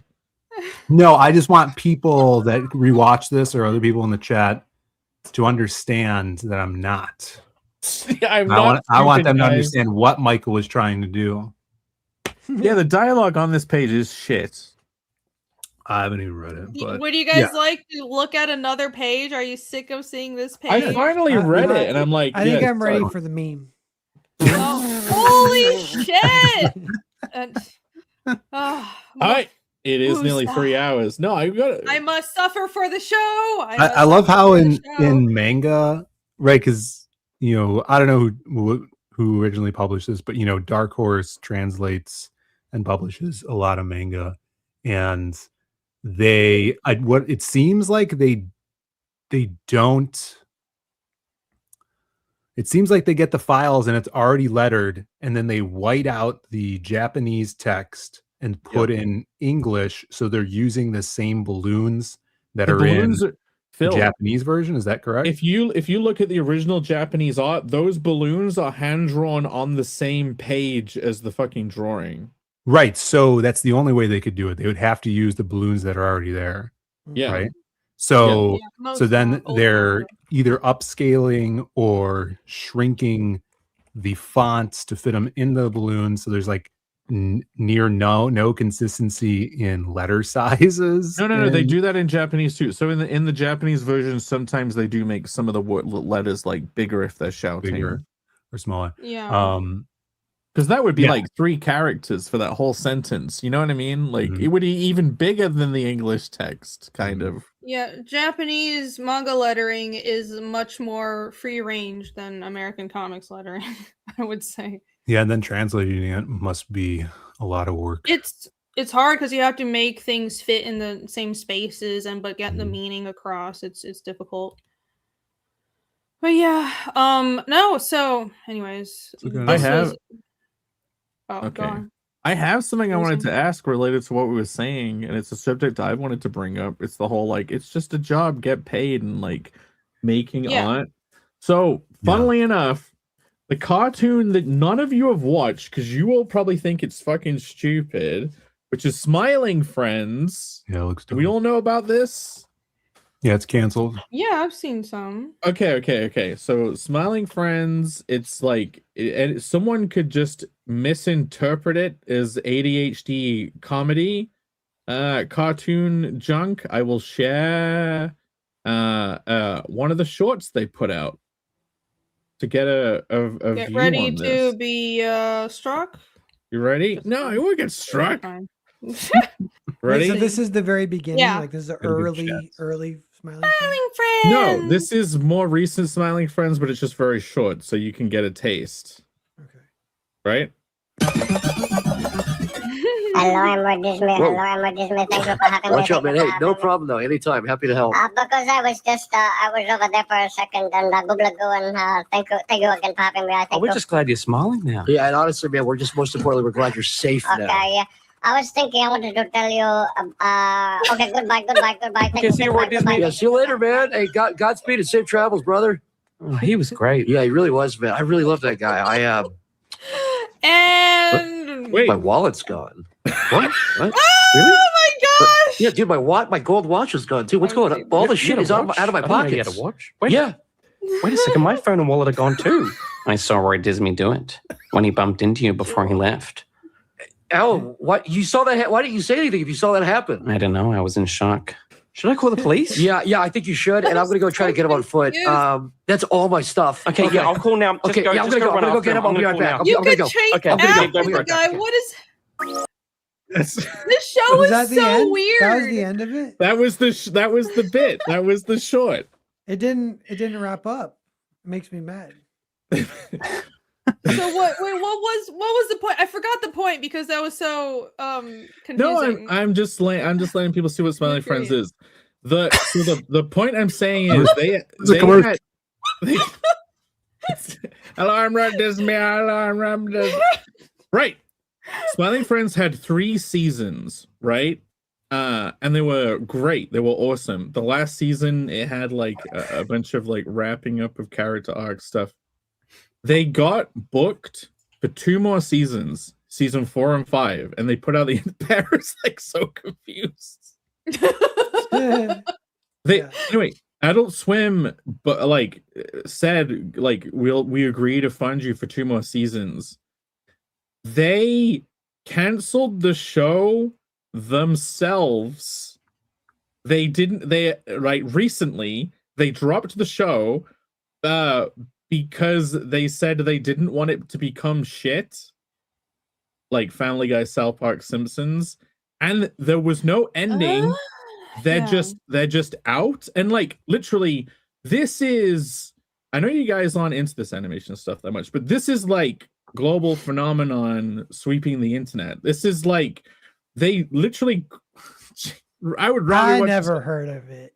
Because you're sitting drawing Percival all day and reading about like which I'm just kidding. comic- I heard of it. From Jay. But I wanted you. I wanted to bring up the nobility of that because they've just dropped it. And like they could have made tons of money forever. They could have just let other people take over the project, shipped it off to Korea. Like even in the last season 3, you started seeing more Korean animation names popping up. Like the company also got bid out by like Warner Brothers or something. And it's like they saw the writing on the wall of it becoming one of those shows, and they're just like, nah, I'm out. It's over. Don't care. Like, so they pulled out? Yeah. They decided to quit. They had 2 other seasons that they would have been paid for. They could have sunsetted it. They could have made money forever. They could have had like Hot Topic full of Charlie and Pim plushes for eternity. Some but they're people like, don't like money. They decided to end it. Like, is that noble? Like, what are your opinions on even doing that? I think Probably fine. yeah, that is That's the discussion. that is noble, but you have to be careful because you run the risk of misjudging when you're getting to that point of so I'm a huge fan of Studio Ghibli, right? Miyazaki's animation studio, and I think they've managed to make such good animation work for just like decades and decades because when Miyazaki and what's the other guy's name, Takahata, the founders, their core philosophy was we want to have an how do I put it? I don't forget I forget the exact wording, but they wanted the studio to exist to produce the art. They didn't want to make art just so the studio existed. And they were always like, we'd rather disband the studio if there are no more things to create that are worth creating than force ourselves keep creating. And I mean, just by luck, Miyazaki cannot retire, and he has a wealth of ideas, and he's still making things at like fucking 100 years old. But I think that is noble, but also being too paranoid of getting to that point of, oh, we're just creating something for a paycheck, and we don't want to get to that point where it's not about the art anymore. I think once you maybe there's a point where a franchise, I even hate that term, something you create gets so successful that it's hard to get honest feedback on it anymore. So you start losing sight of, is this really the same as when it started? And that gets confusing, and it gets hard to gauge, like, when is the point where you should quit and you shouldn't sell your soul. Does that make sense? It does, like, because I said initially when I saw them like quit it, I'm like, there's so many more places to go. And like, that's just me from the outside looking in, being like, oh yeah, like the things they were doing were cool. And I'm like, oh, I'm looking forward to them building on it. But like, from their internal perspective, they were doing the last bits of it. Like for them, it was like, no, this is like the logical conclusion of these ideas we laid out, and that's it. There's nowhere else to go. And like, if they decide that, then it should end. But like, I don't know if I could do it. Like, if I had a successful show that was like a whirlwind success that the world loved, and I had a whole social circle of people who I was managing to fund their lives by giving them work, like good work from Adult Swim, I don't know if I'd be able to do it. I feel like I'd be imprisoned. I'd like it. And maybe that's a big move. Well, no, that's it makes sense when you're mentioning that if other people are relying on what you're doing. I've heard of shows where the creators felt they could have quit the show, but they knew they had an entire studio relying on them for their paycheck, so they forced themselves to keep making it, and also the network was going to be paying them, and it was the only thing the entire studio depended on. And like, that's a really hard situation. And I think, there's everybody memes about Miyazaki being kind of an old curmudgeon and kind of mean. Oh, we lost Pear. I did not kick him. No, something Pear, happened. We lost Jake. Oh, we lost Jake. Whoops. Well, hope he comes back. But here he is. But yeah, I think part of that curmudgeonness is that able to just say, I don't give a fuck. It's not about the art anymore. I'm, doesn't matter what happens. Fuck it. But that's hard. That's hard to do when other people are relying on you. What were you saying? He's lagging. I think the most likely thing. Yeah, yes, you were lagging a little bit. Your camera's lagging. Turn your camera off. You're lagging. I think what probably happened is the show got so big, they're about to make that Hot Topic deal, but they were approached by a elite shadow cabal that wanted to take pictures of them eating human. Yeah. And then they're like, nope, we're out. You figured it out. I mean, oh my gosh, there's two. I know your point was the corpse. The toughest thing. Then I think Phil probably said something, and I missed that. Yeah, mine was the truth. What was the truth? You'll find out one day. Phil said that the Smiling Friends creators probably were they were about to hit it big. They had this Hot Topic deal, and they were certainly approached by a cannibal cabal, which is you're in Hollywood, and that's what made them quit. That's totally. Okay. There is definitely a conspiracy of that, but if their reason for quitting is this isn't fun anymore, then like that also fits into that, and it's like burnout, quitting before it turns into Rick and Morty, and Human Horn. Human Horn. Human Yeah, because well, it's horn. funny because at the end of one of the most recent episodes, it was a Christmas episode, and then at the end it pulls out. Let me play that clip. Let's say I'm going to show you the clip. I'm going to type in All the clips. certain group of people clip. I wonder. Here we go. And I will share this. Certain group of people. Yeah, I'm sure they didn't have any influence on this. Don't read it. Yeah, Phil, I love this rabbit hole Phil's gone down of. I doomed for like a week because of this, and like Phil is like sticking on the body swapping Gilgamesh respawn. You guys would not like my algorithm. You can't. My Twitter is a dumpster fire right now. Phil, don't embrace the horrible. spike too much. You'll become the spike. Do not become the There's spike. no spike. Anyway, here's part of the conspiracy of like what happened just before the show surprisingly got ended. Finally figured out where he belongs, which just goes to show that no matter how different we all are, everyone can get along with each other, except for a certain group of people. You know who I'm talking about. Excuse me? What? What did you just say? What is this? Just wrap. You said something about a certain group of people. What? Oh, it was a joke. It was a which joke. group are you It talking was a about? joke, but it didn't land as much as I thought. Who made this? Did they make this? No, whatever. Yes. Whatever. Yes. But I'm just curious though. What group? You're not going to say what group it was. You don't want to say which It was one? the group that was supposed to. It was supposed to be a mind experiment. Whoever came to your mind, it was a joke. Doesn't matter. It didn't land as much.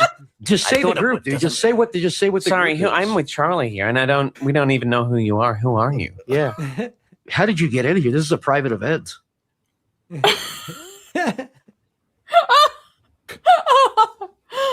Yeah, so maybe a little lamp shading there. So that You could've think been- that the that joke could've made didn't the land certain and they group got angry. quietly, they got a phone call because of that joke? Is that There was what a you're lot of saying? people on the internet the next day trying to think of who this group of people might be. I bet they were like, this is the end of the line. It's not fun anymore, but let's go out on a really edgy joke and leave on a high note. Here's what I don't like about that show. I've never seen an episode. But it's like a lot of other modern awkward conversation. cartoons. Yeah, what did you just say? Yeah, Sorry, what were you the saying? very quick speech, talking over each other comedy. Yes. It's pretty played out, I think. Which Phil doesn't like it because you could never do a comic of it because it would just be all word bubbles. Oh.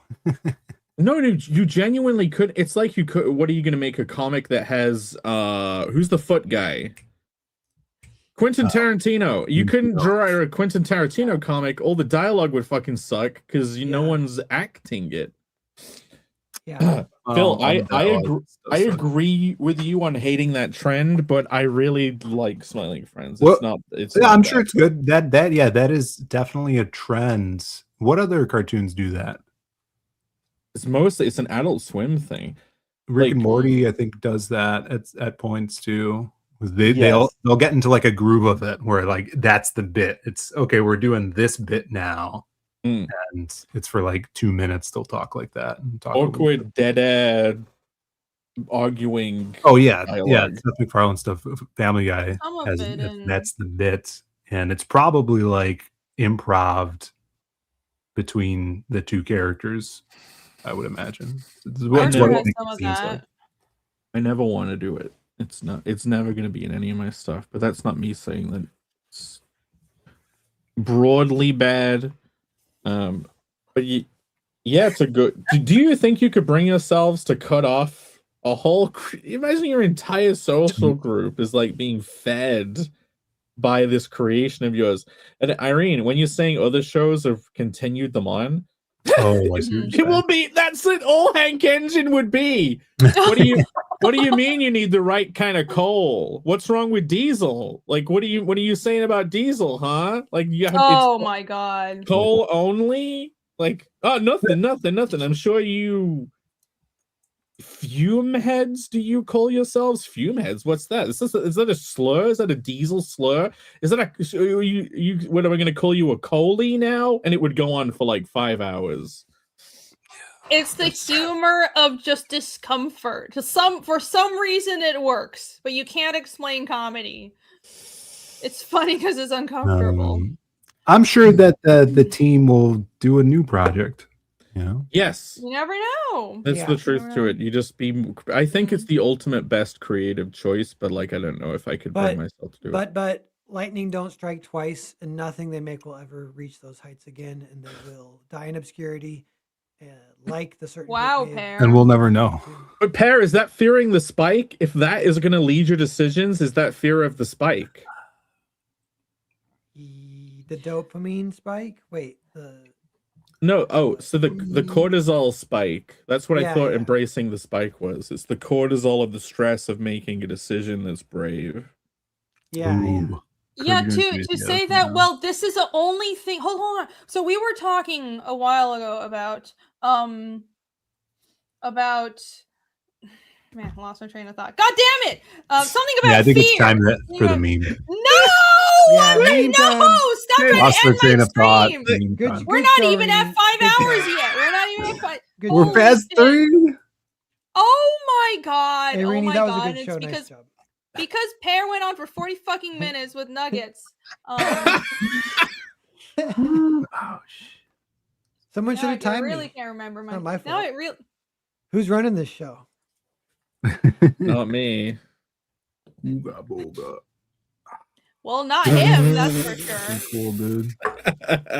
Did he leave? Who's Yeah, running he left. this show? He No left of his idea. own. I think he just left of No his own. idea. accord. No I idea knew what you- happened. I- Oh, you're back, Pear. Oh my gosh. Wow, welcome back. I knew you were gonna do that because you can't multitask and you immediately stop. No, I actually can't multitask. I seriously can't. I don't have that woman part of my woman brain. I can't multitask. I don't know why. Anyways. Oh yeah, something about creating from fear. Oh, right. I remember my fucking point. Nobody interrupt me. They're all gonna interrupt me now. So to think that, well, this is the height of what I'm going to do, and I'm not going to push myself and try anything else. That is also a decision made from fear. So I think creatively speaking, if you're making any decisions based on fear, it's really bad for you. That's almost always the wrong path. If you're making that decision because I'm afraid I'm never going to have another good idea. Oh yeah, I remember we were talking about if you have a good idea, just go ahead and use it. Don't save your good ideas for later unless it's like really plot relevant. And it would ruin the plot if you just use up the good idea. But trust that you'll come up with something better. Overcoming that fear is how you have more good ideas. I think they will make stuff better. I genuinely think the show is made by Michael Cusack and Zach Hadel. Zach of Only Plays and Michael Cusack of like Koala Man and whatever fucking Super Quest Rachel Adventures. I don't know what that was. And like those old Australian YouTube cartoon things. I think Zach will probably become another Trey Parker. Like if you want to do lightning striking twice, South Park, Book of Mormon, Team America, it's Trey Parker again and again. Yeah. I think Zach Hadel will become a Trey Parker. Fingers crossed. Yeah. Fingers crossed. That would be good. That would indeed be good. Okay, let me just. I had a few more examples, but I'll just go through real quick because I know the show is running long, so I won't drag it out for too long. Let's see. Just to wrap it back up to the point I was originally making. No, not that. That's the art book. Right. I was talking about this last time as well. But again, Blame is another example of a creator who just had an idea it wasn't even that I don't know if the whole story was fully formed when Tsutomu Nihei started drawing Blame, but Blame, Attack on Titan, and even One Punch Man, Anything by One, and Berserk. These are all series that are really popular. And at the beginning, the art wasn't the art and the story wasn't what it was going to become, but the creators went ahead and made it anyways. And in Nihei's early work, a lot of people criticize him for not drawing faces very well, but he improved. And this is a story later on, and the page on the right is at the end of the series. So clearly, he was really good at backgrounds, but he didn't draw faces so well at the beginning. But he went ahead with it anyways. Berserk changed its style over the course of the series, and I brought up Y the Last Man, because when I was reading it, This is Y the Last Man. Yeah, it is. I remember noticing a huge difference between the art at the beginning and the end. Now that I'm looking back at it, I mean, you can tell it's kind of different, but it's not as big as I remember. But when I was reading, I was like, wow, the first few chapters really weren't as well drawn as later on, but there's a slight improvement. You can tell that the art was definitely evolving, and this is the last chapter compared to the first. So there's some evolution. I think you see it less in American comics because you tend to have writers hire an artist that already has a mature style, except for indie books. But my point is, speaking to other indie creators or people who just have ideas, it's okay to just get started on a project before everything is completely fully fleshed out and before the art is absolutely 100% there. And you can also build into your story room for expansion, because we're talking about writing and writing evolving as a story continues. And I wanted to mention that I've noticed that with my writing, the story builds upon itself. You'll have new ideas come in as the story progresses that you didn't think about right at the beginning. And that's just a natural part of something that isn't just one book. If you're doing anything that's multiple installments, you're going to have ideas along the way that you didn't come up with right at the beginning. And there needs to be wiggle room to accommodate for that. That's just completely natural. That's going to happen. And it's going to make a series more... It's going to make your work more fleshed out. Epic. Yeah. I got an example of you got an example? Hold on. Oh wait, no, mine's a joke one, Phil. And it's super of course quick. It is. It's actually dunking on something that pissed me off in the past. Look, here's some great Derek Robertson art from The Boys for a while. The Boys.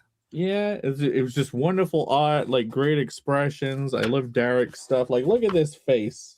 Look at this fucking hey, punk. Thank you for the link. Some person... Is that Butcher? Yes.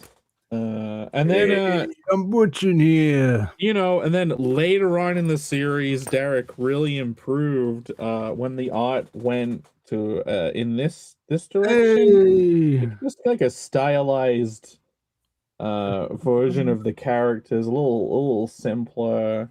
Like look at that face. Look at the construction of that face. I don't know about this art. Look at the beautiful emotion on these dead-eyed expression. He really improved. Wow. Tell us what you really think. No, what do you think caused that? What do you think happened?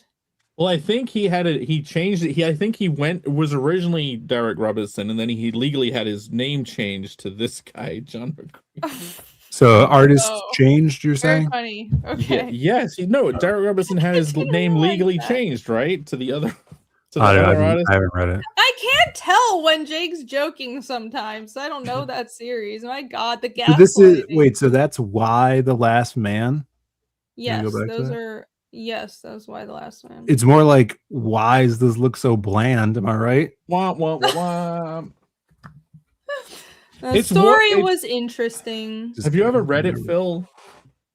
No, it's I saw it in shops a bunch though, like as it was coming out in trades. It's the very popular. Lots of people read it. It's drip-feeded plot intrigue, which is why it's like feels mangery in a similar way to Yeah, that's Walking why Dead. I liked it. I think it felt very Walking Dead. It's concept-wise, I do think it would be outdated nowadays. But yeah, it was intrigue, and the character interactions felt a bit like Walking Dead, so that was where the entertainment came from. Yorick was annoying though. I was so annoyed when I loved reading The Boys and then they switched artists because I'm sure they were late on a deadline and I'm like, why? I could redraw this better. Just let me do it. Yeah, someone asked how much of the manga art style is dictated by deadlines. I think a lot of it, but keep in mind there are manga magazines that aren't weekly. So Berserk, for example, comes out in Young Animal, which is a monthly magazine, and Berserk doesn't even come out every month, as is famously known. It comes out whenever it wants to. So yeah, there are options other than just you have to do like a whole chapter every week. I don't know why Old Dirty Fatty doesn't like me. I like him. Old Dirty Fatty I don't know what's happening. He did a really nice drawing of a pig once that I wanted to buy in an auction. A pig? Yeah, he's done art, I think. Yeah. Do you remember that drawing of the pig you did, Old Dirty Fatty? I do. I thought it was very cool. He says thank you. There you go. This is nice. Come on. Yeah, that's the last chapter. I think so. You can tell the art did evolve, right? I think the coloring is. The coloring is a lot better.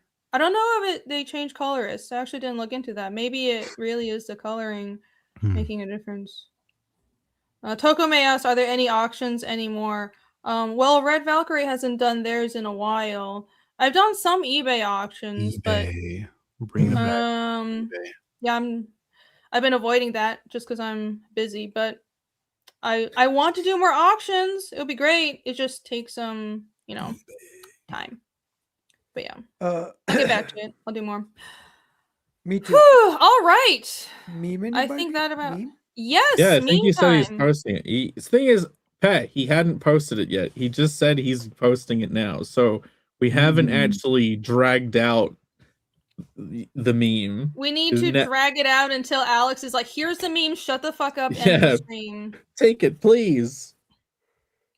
Okay. Going through all these and my art book that's going to be coming soon. Everybody keep an eye out for that. It'll be launching in maybe a month. Put the timer on. If there you go. Talk about our art book. Yeah. That's literally all I was going to say. Literally all I was going to say. Oh my gosh.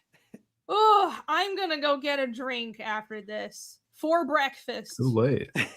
The stress. Okay, I'm playing the cat video. The meme will be incoming soon. Don't leave, everybody. We're going to do a second half where we just hang out and continue yelling at each other. And there's more? So. Yes, there's more. I mean, you don't have to say. Anyways, don't go anywhere. We'll be right back. Cat video, let's go.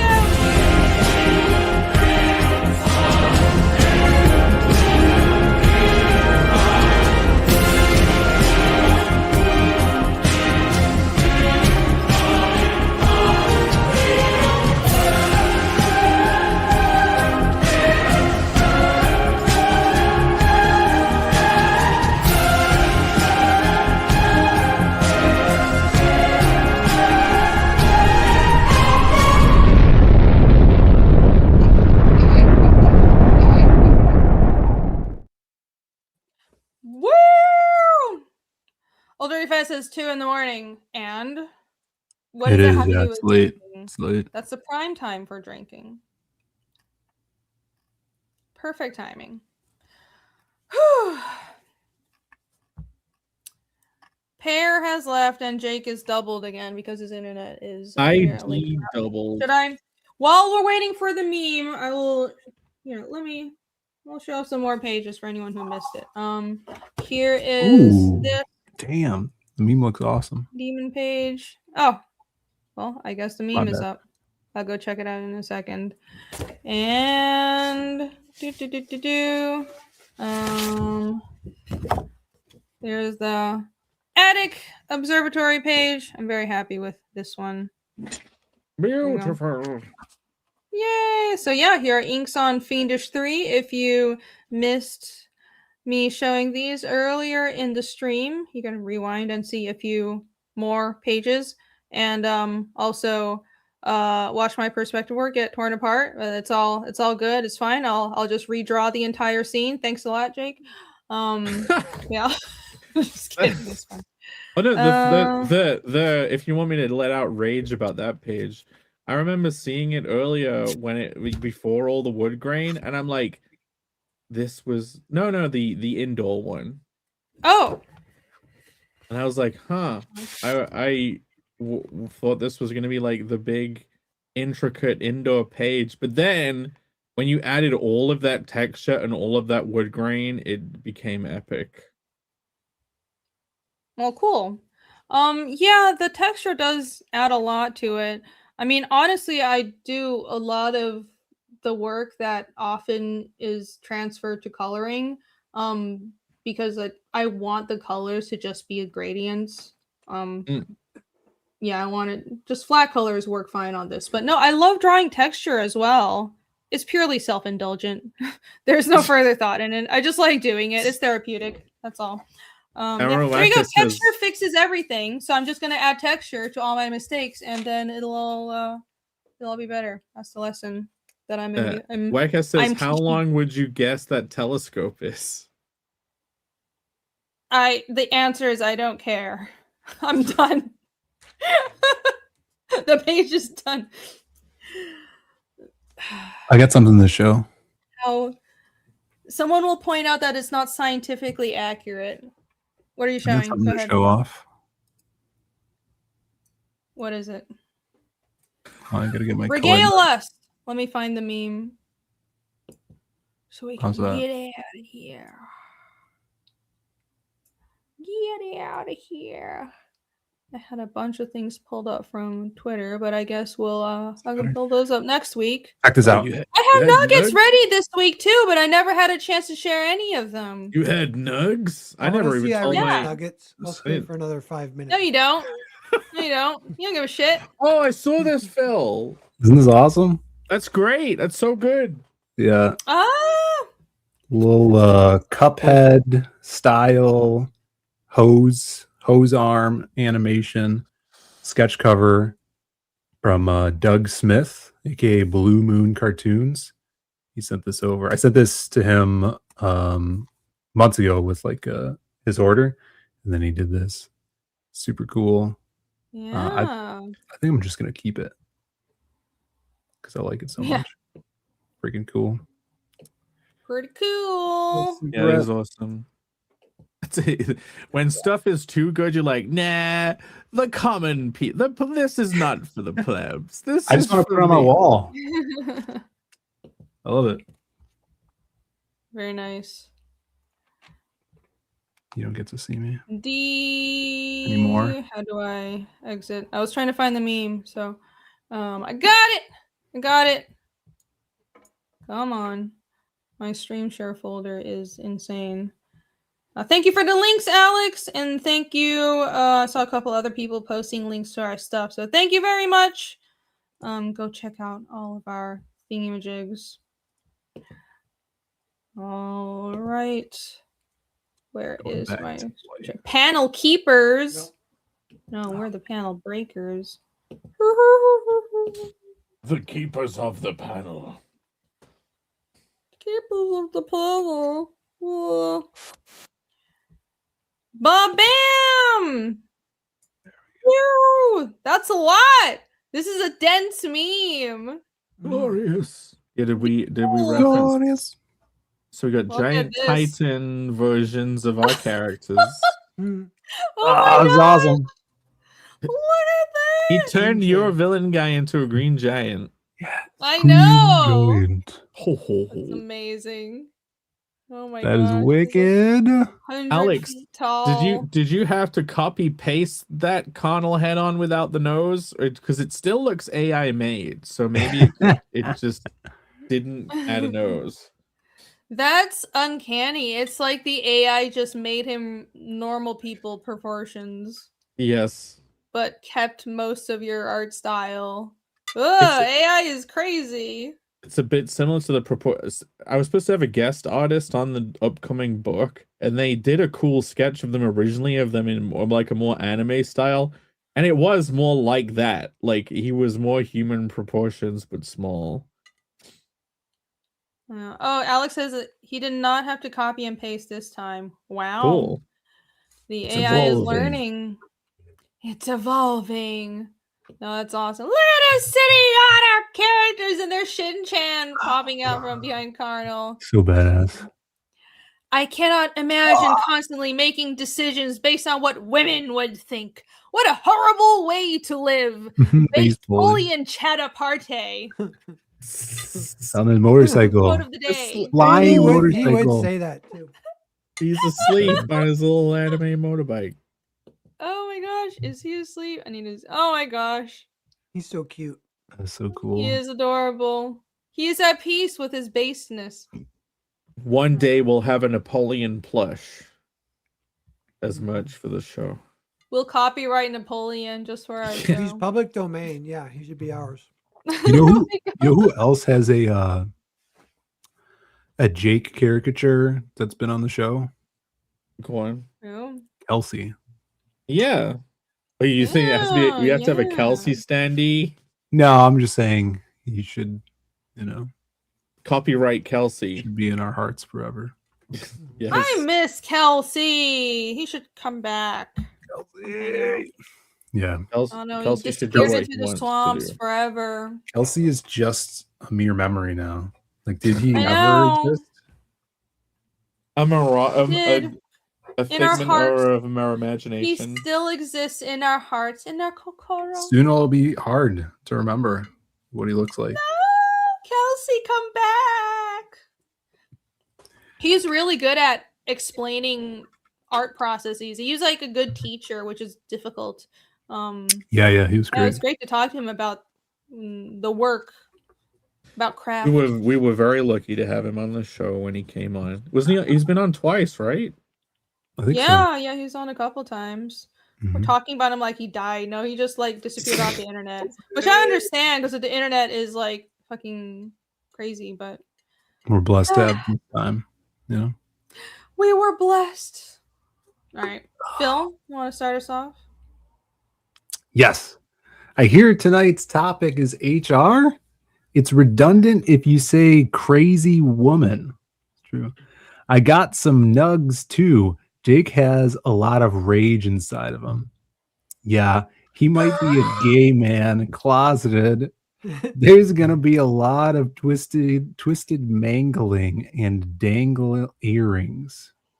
Dangle earrings. When did you say that? I don't remember that. That's a mashup. part.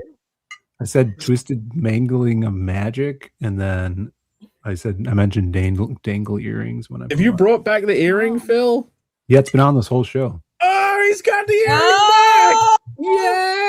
Yeah! I got to break That's it in for very heroes. Timothy Chalamet of you. Well, You're gonna finger poke hey, someone's we shall. mom's ass next. Oh my god. I love all the heads. That Look at nose. those Look two. at that! That's That is iconic. so, Cardinal with that's the nose. so creepy. It's so weird. See, that's Connell with the nose is actually cool sometimes, to the point where it has to happen in some way. Like something has to make it happen. There's a machine called a cricket that's easy enough for women to use. I actually have an HR story. They decided to end it. Let's not get into it.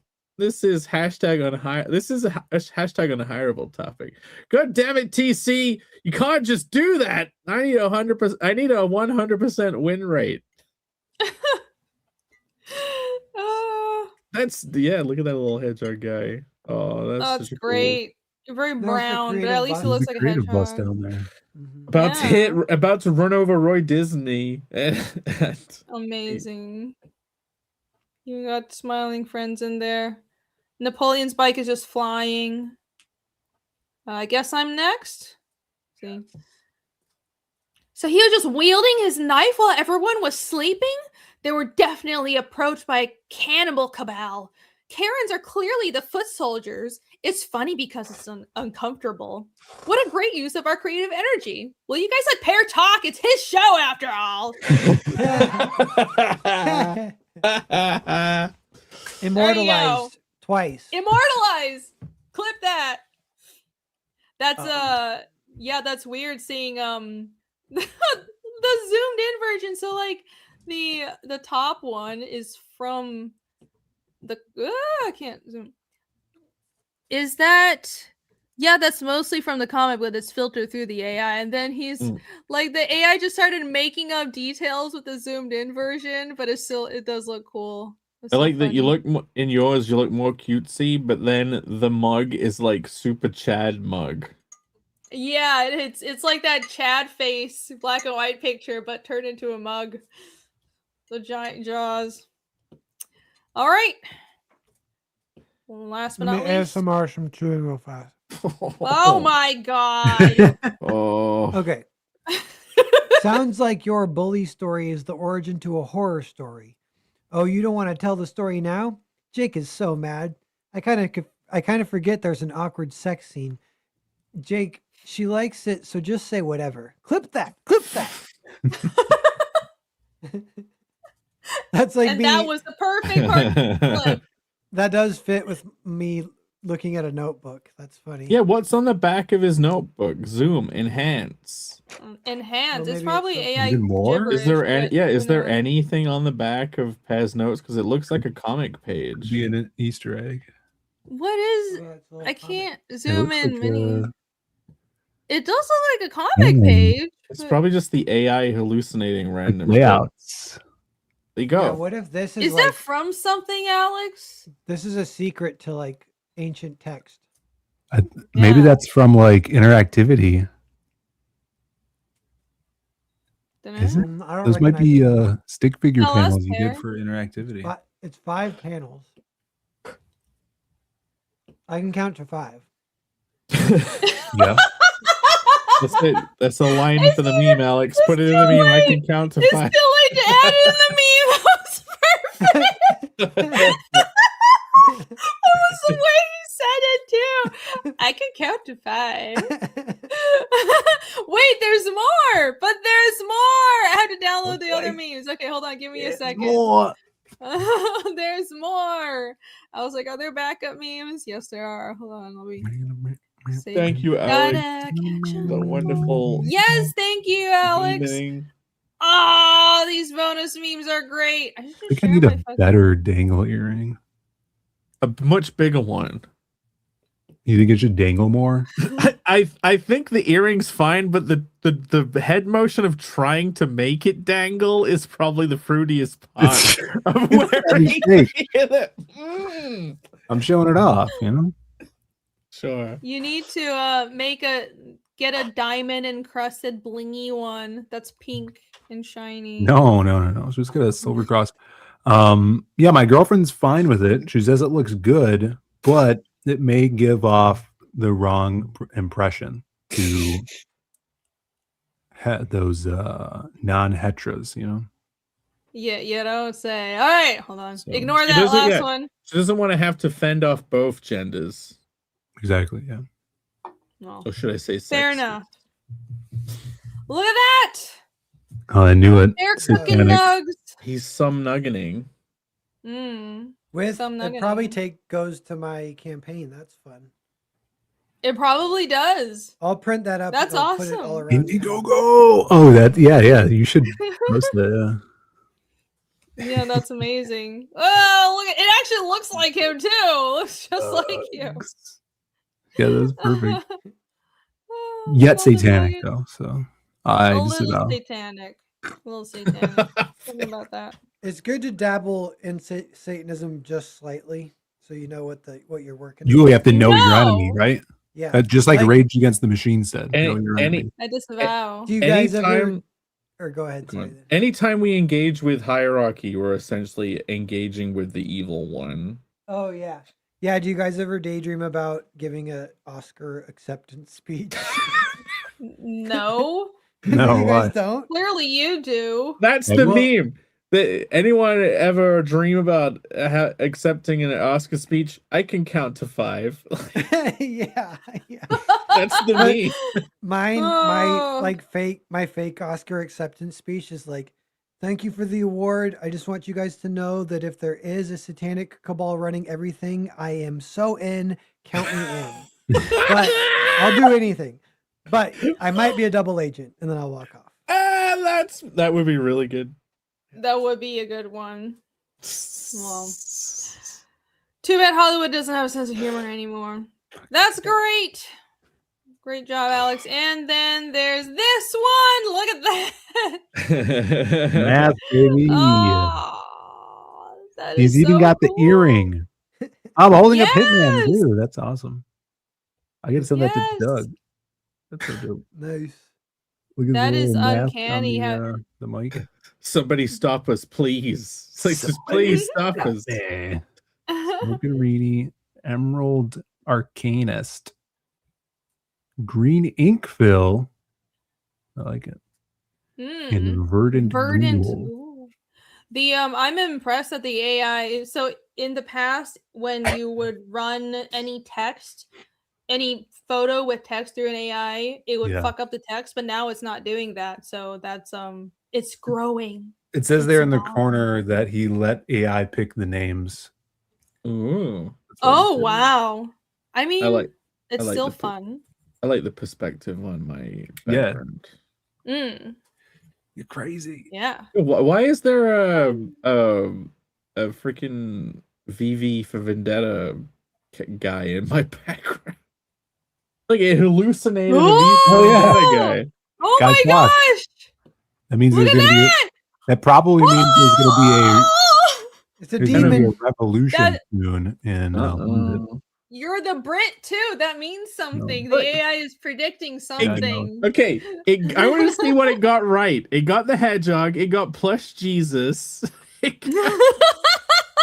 Have you guys seen the little plush Wow. Jesus that I have hidden away in the background here? That's why you wanted on. plush Napoleon to put next Show to off the plush Jesus. You need a plush Napoleon next to plush Jesus, and they start dancing together like this. You know what's funny about that is Napoleon, he gets called the Antichrist sometimes. Does he? Yeah. Oh. Well, he's not around anymore, so clearly it wasn't him. Yes, I guess. did? I don't know how all the logic works. I don't know how that works. I have no idea. Don't listen to me. I'm an idiot. Yeah, amazing. The AI is predicting something, maybe. Oh. Yeah, way in the background of the shelf is like a weird 8-legged horse thing. Oh. yeah, I see that. That's creepy. It's peeking. Welp, that's the apocalypse being ushered in. It's the end of the world. Oh, look at that! Jaco. The D silent. Oh no! Jaco. My granddad calls me Jaco. Jaco. Wait, so who's supposed to be who? Like, Yeah. obviously, If I I'm in the can't middle, I look like Pear, though. That's the thing. because there's That's snake. 3 Yeah, kind there's of one extra sandy blonde white guys, so I can't tell who's who because there's only 2 of you. Pairs on the with show. the glasses. There's on an the right. actual Leo up there. Who's Yeah, that's really So Leo. is that Leo? Okay. I can assume tell I'm. that was Leo or Jake. I assume I'm in the middle, but not fat enough. Yeah, you are. It says contain I the thought- rage. Contain the rage. Rini is the slave who gets rescued. Yes. Yeah, I'm clearly the slave girl, obviously. And But who Phil's does the that mean? Mexican German. You are now the Mexican German, Phil. Yes. Is Pear the tooth guy, the dentist? Or does the I'm the butler. You're the butler. You're done. It You're looks so Samuel scary. Jackson. You look like freaking Hohenheim. You're the house cracker. Extremely raises Samuel Jackson. That was correct. That wasn't HR applicable. No, nobody cares when you're racist about white people. So Hashtag gonna hire. we are. Yeah. This stream proves why we're unhireable. This is why we have the hashtag. We have just German. lived the proof. Yes, Camel, you're totally Leo. Let's pretend that. Yeah, okay, that's Camel right there. That's It does look like Camel's head, you know? a little bit. Not really, but sure. No, Lighter he was hair. like the same head shape.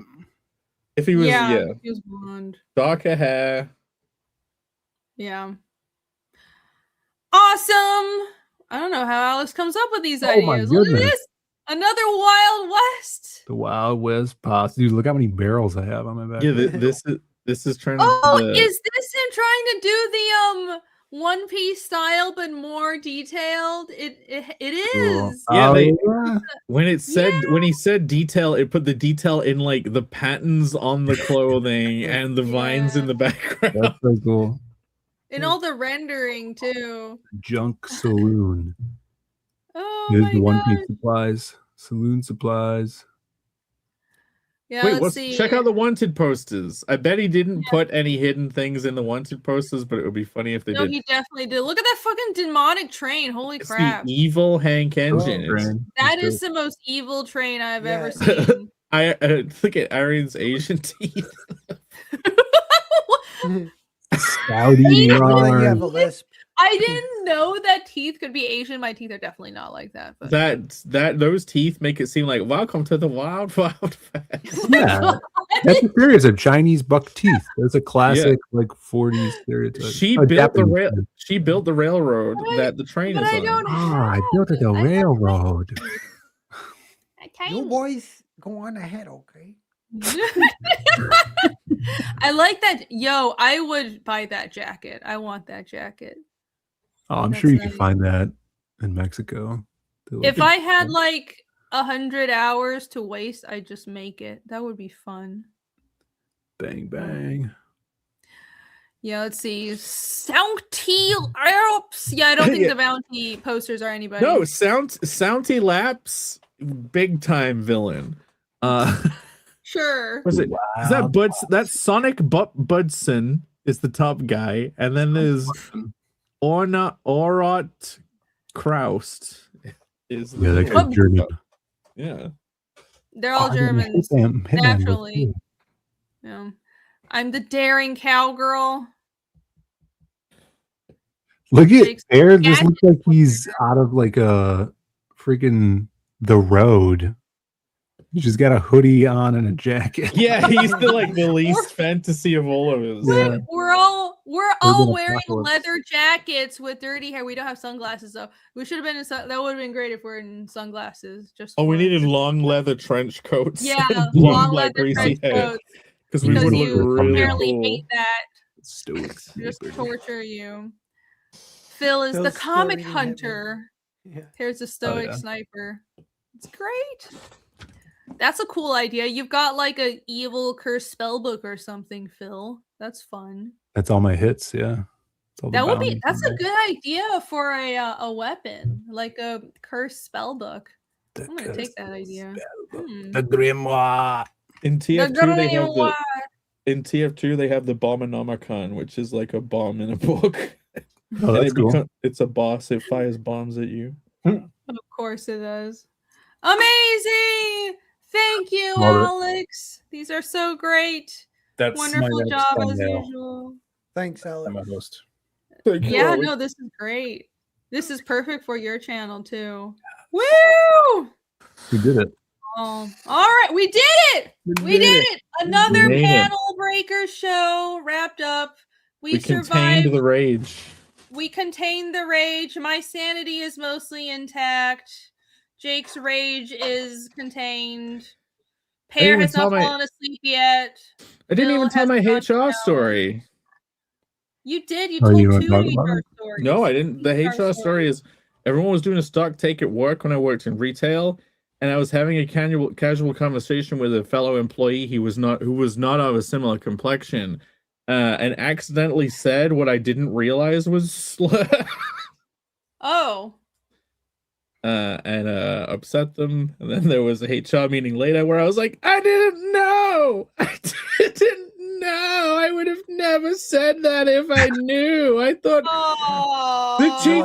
I thought hard R was okay. I was like, a teacher in English class showed us a poetry video where the guy said that word, and I just thought it was a normal word because I was hearing it in school in an English class. What does the word start and end with? Is it a Mark Twain quote? No, it begins with a H and it ends in a T. It's 2 words. Has a dash in between. It's hyphenated. Someone type it in the chat.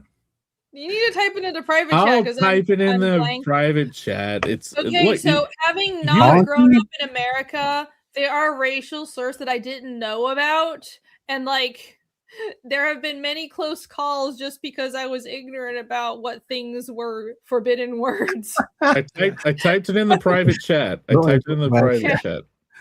All right, everybody shout it out all at once. See, Pat said he doesn't even know what it is. No one. That's not a racial slur. That must be British. So I've you're never all on heard my of it. side. That sounds like a freaking Harry Potter fucking thing. Yeah. It does sound like Harry Potter. Okay, it's like some words obviously are racial slurs, but some words people just pretend like they're racial slurs. Like someone was saying that I think it's a British one. Is a insulting term. It's not. Hapa is just like a Hawaiian term for like a mixed Asian. Like people will just make up that, oh my god, I'm so offended about something. Sometimes it's just made up. Not always, but sometimes. This one must be a British thing because I never heard of it. If you want. Yeah, it's Hedwig, totally. This is why you've had so much rage. You thought you were in trouble, but you could let it go now. I typed it, so I'm not responsible. He typed it, yeah. Fair typed it in chat. I mean, Whatever. apparently none of us knew about it, so I don't think it's a problem. Well, no, the point was I hurt the person's feelings, and I was like, I'm sorry, I didn't mean to do that. They sound dumb. You're like you some kind of mud blood. You a Yeah, muggle? it sounds like a mudblood. Half breed sounds more offensive than that. Some kind of half breed. Let's. I know you're not supposed to say mulatto anymore. You guys know that one, mulatto. Which one? Mulatto. Yeah, was the person mulatto? That's just like a bit of an old-fashioned term for an actual ethnicity. Well, I think it comes from when you breed like a donkey with a horse, and then they can't have kids anymore. Is that right? Like a liger. No, that's not as far as I know. What is that? I'm not aware of that origin. Mulatto is just what they would call mixed people. And I think it's a Spanish term from South America. A mule. That's a mule. Wait, maybe.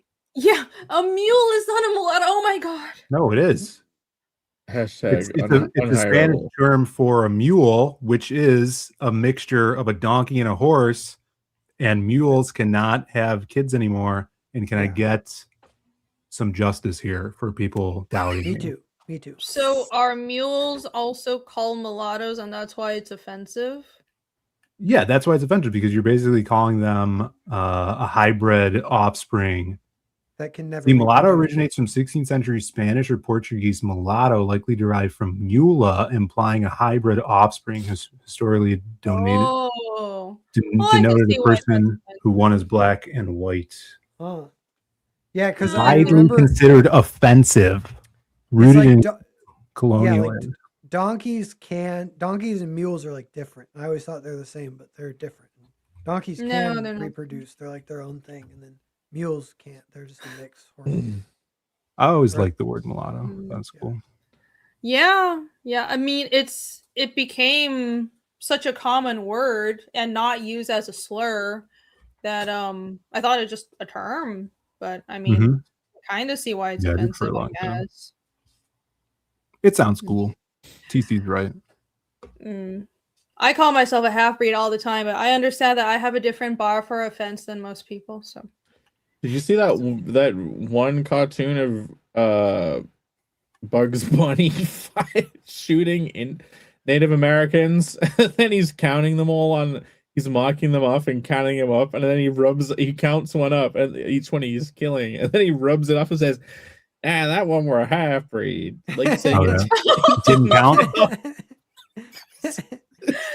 Bugs Bunny say, "I'm a mud." Well, on that note, on that high note, everybody, thank you for coming to another episode of Panel Breakers. Join us again next week at the same time on somebody else's channel for more fun, and let's see how canceled we are next time around. Whose channel is it going to be on? I don't remember. I think it's mine. Yeah. It's yours. Jake's Okay. turn. It'll be on Jake's channel next week. Yeah. So go there. Yeah. Go Stay sign tuned. up. Go Any to shout outs?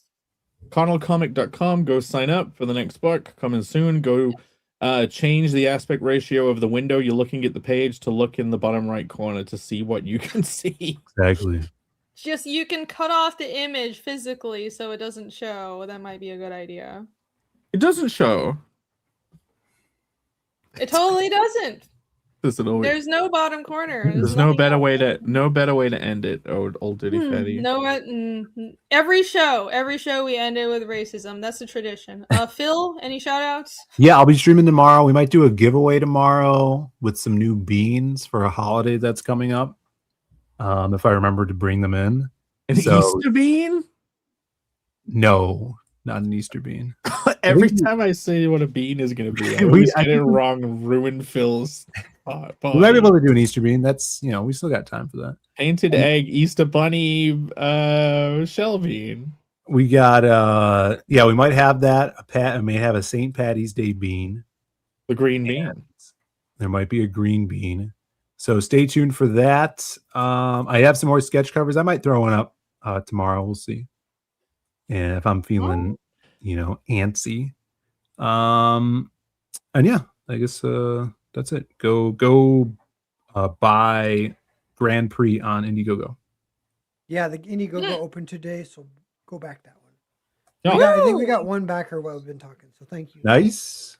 Getting some baggage. Yeah. Kick ass. Fantastic. Did you want to pull that up again? Or No. Just okay, Not worth cool. it. It's not worth it. All right, it's not worth it, but go back Grand Prix anyways. And go back Fiendish. Fiendish 3 is still open on both Indiegogo and Kickstarter. The Indiegogo, I have turned on pledge editing. So if you've already backed but you want to add something, you can without adding more to your shipping, because now you can go and edit your pledges. That is a new functionality on Indiegogo, and that is now turned on. I have been working hard on pages. I just showed off some of the artwork. Here's one last look at the horrifically horrifically drawn 3-foot tall shed that I'm gonna. I got burn no down. comment. I think it's perfectly I'm gonna burn tall. down now. You can always Photoshop it to make it bigger. Make It's it bigger than horrific. you make it Worst bigger than the drawing I've ever first done. house. You make it like 20 feet tall in an overcorrection. I know. I'm just gonna overcorrect it, and it's gonna be even worse than before. But anyways, yeah. Here's some of the inks. Follow me on the X, because I've been posting snapshots of the pages and as I'm going through them. Oh yeah, I'm like, how many pages is this? I'm past halfway done with the inks. So yeah, because I was halfway done last week, and now I'm done like another 3 pages or so. So we're making good progress, slightly behind than I planned, but still chugging along, which is what matters. So there you go. Yeah. So see you guys next week on Jake channel. Cheers. You guys rock. See ya. Everybody. Yeah. See ya. Bye. If I can find the ending. No, just set an outro video. Doesn't matter. Vic, you're unbanned. Got him. Congrats. You had to suffer through all this. Sorry, Vic. I'm glad things Bye, are going well. guys. Bye. Bye.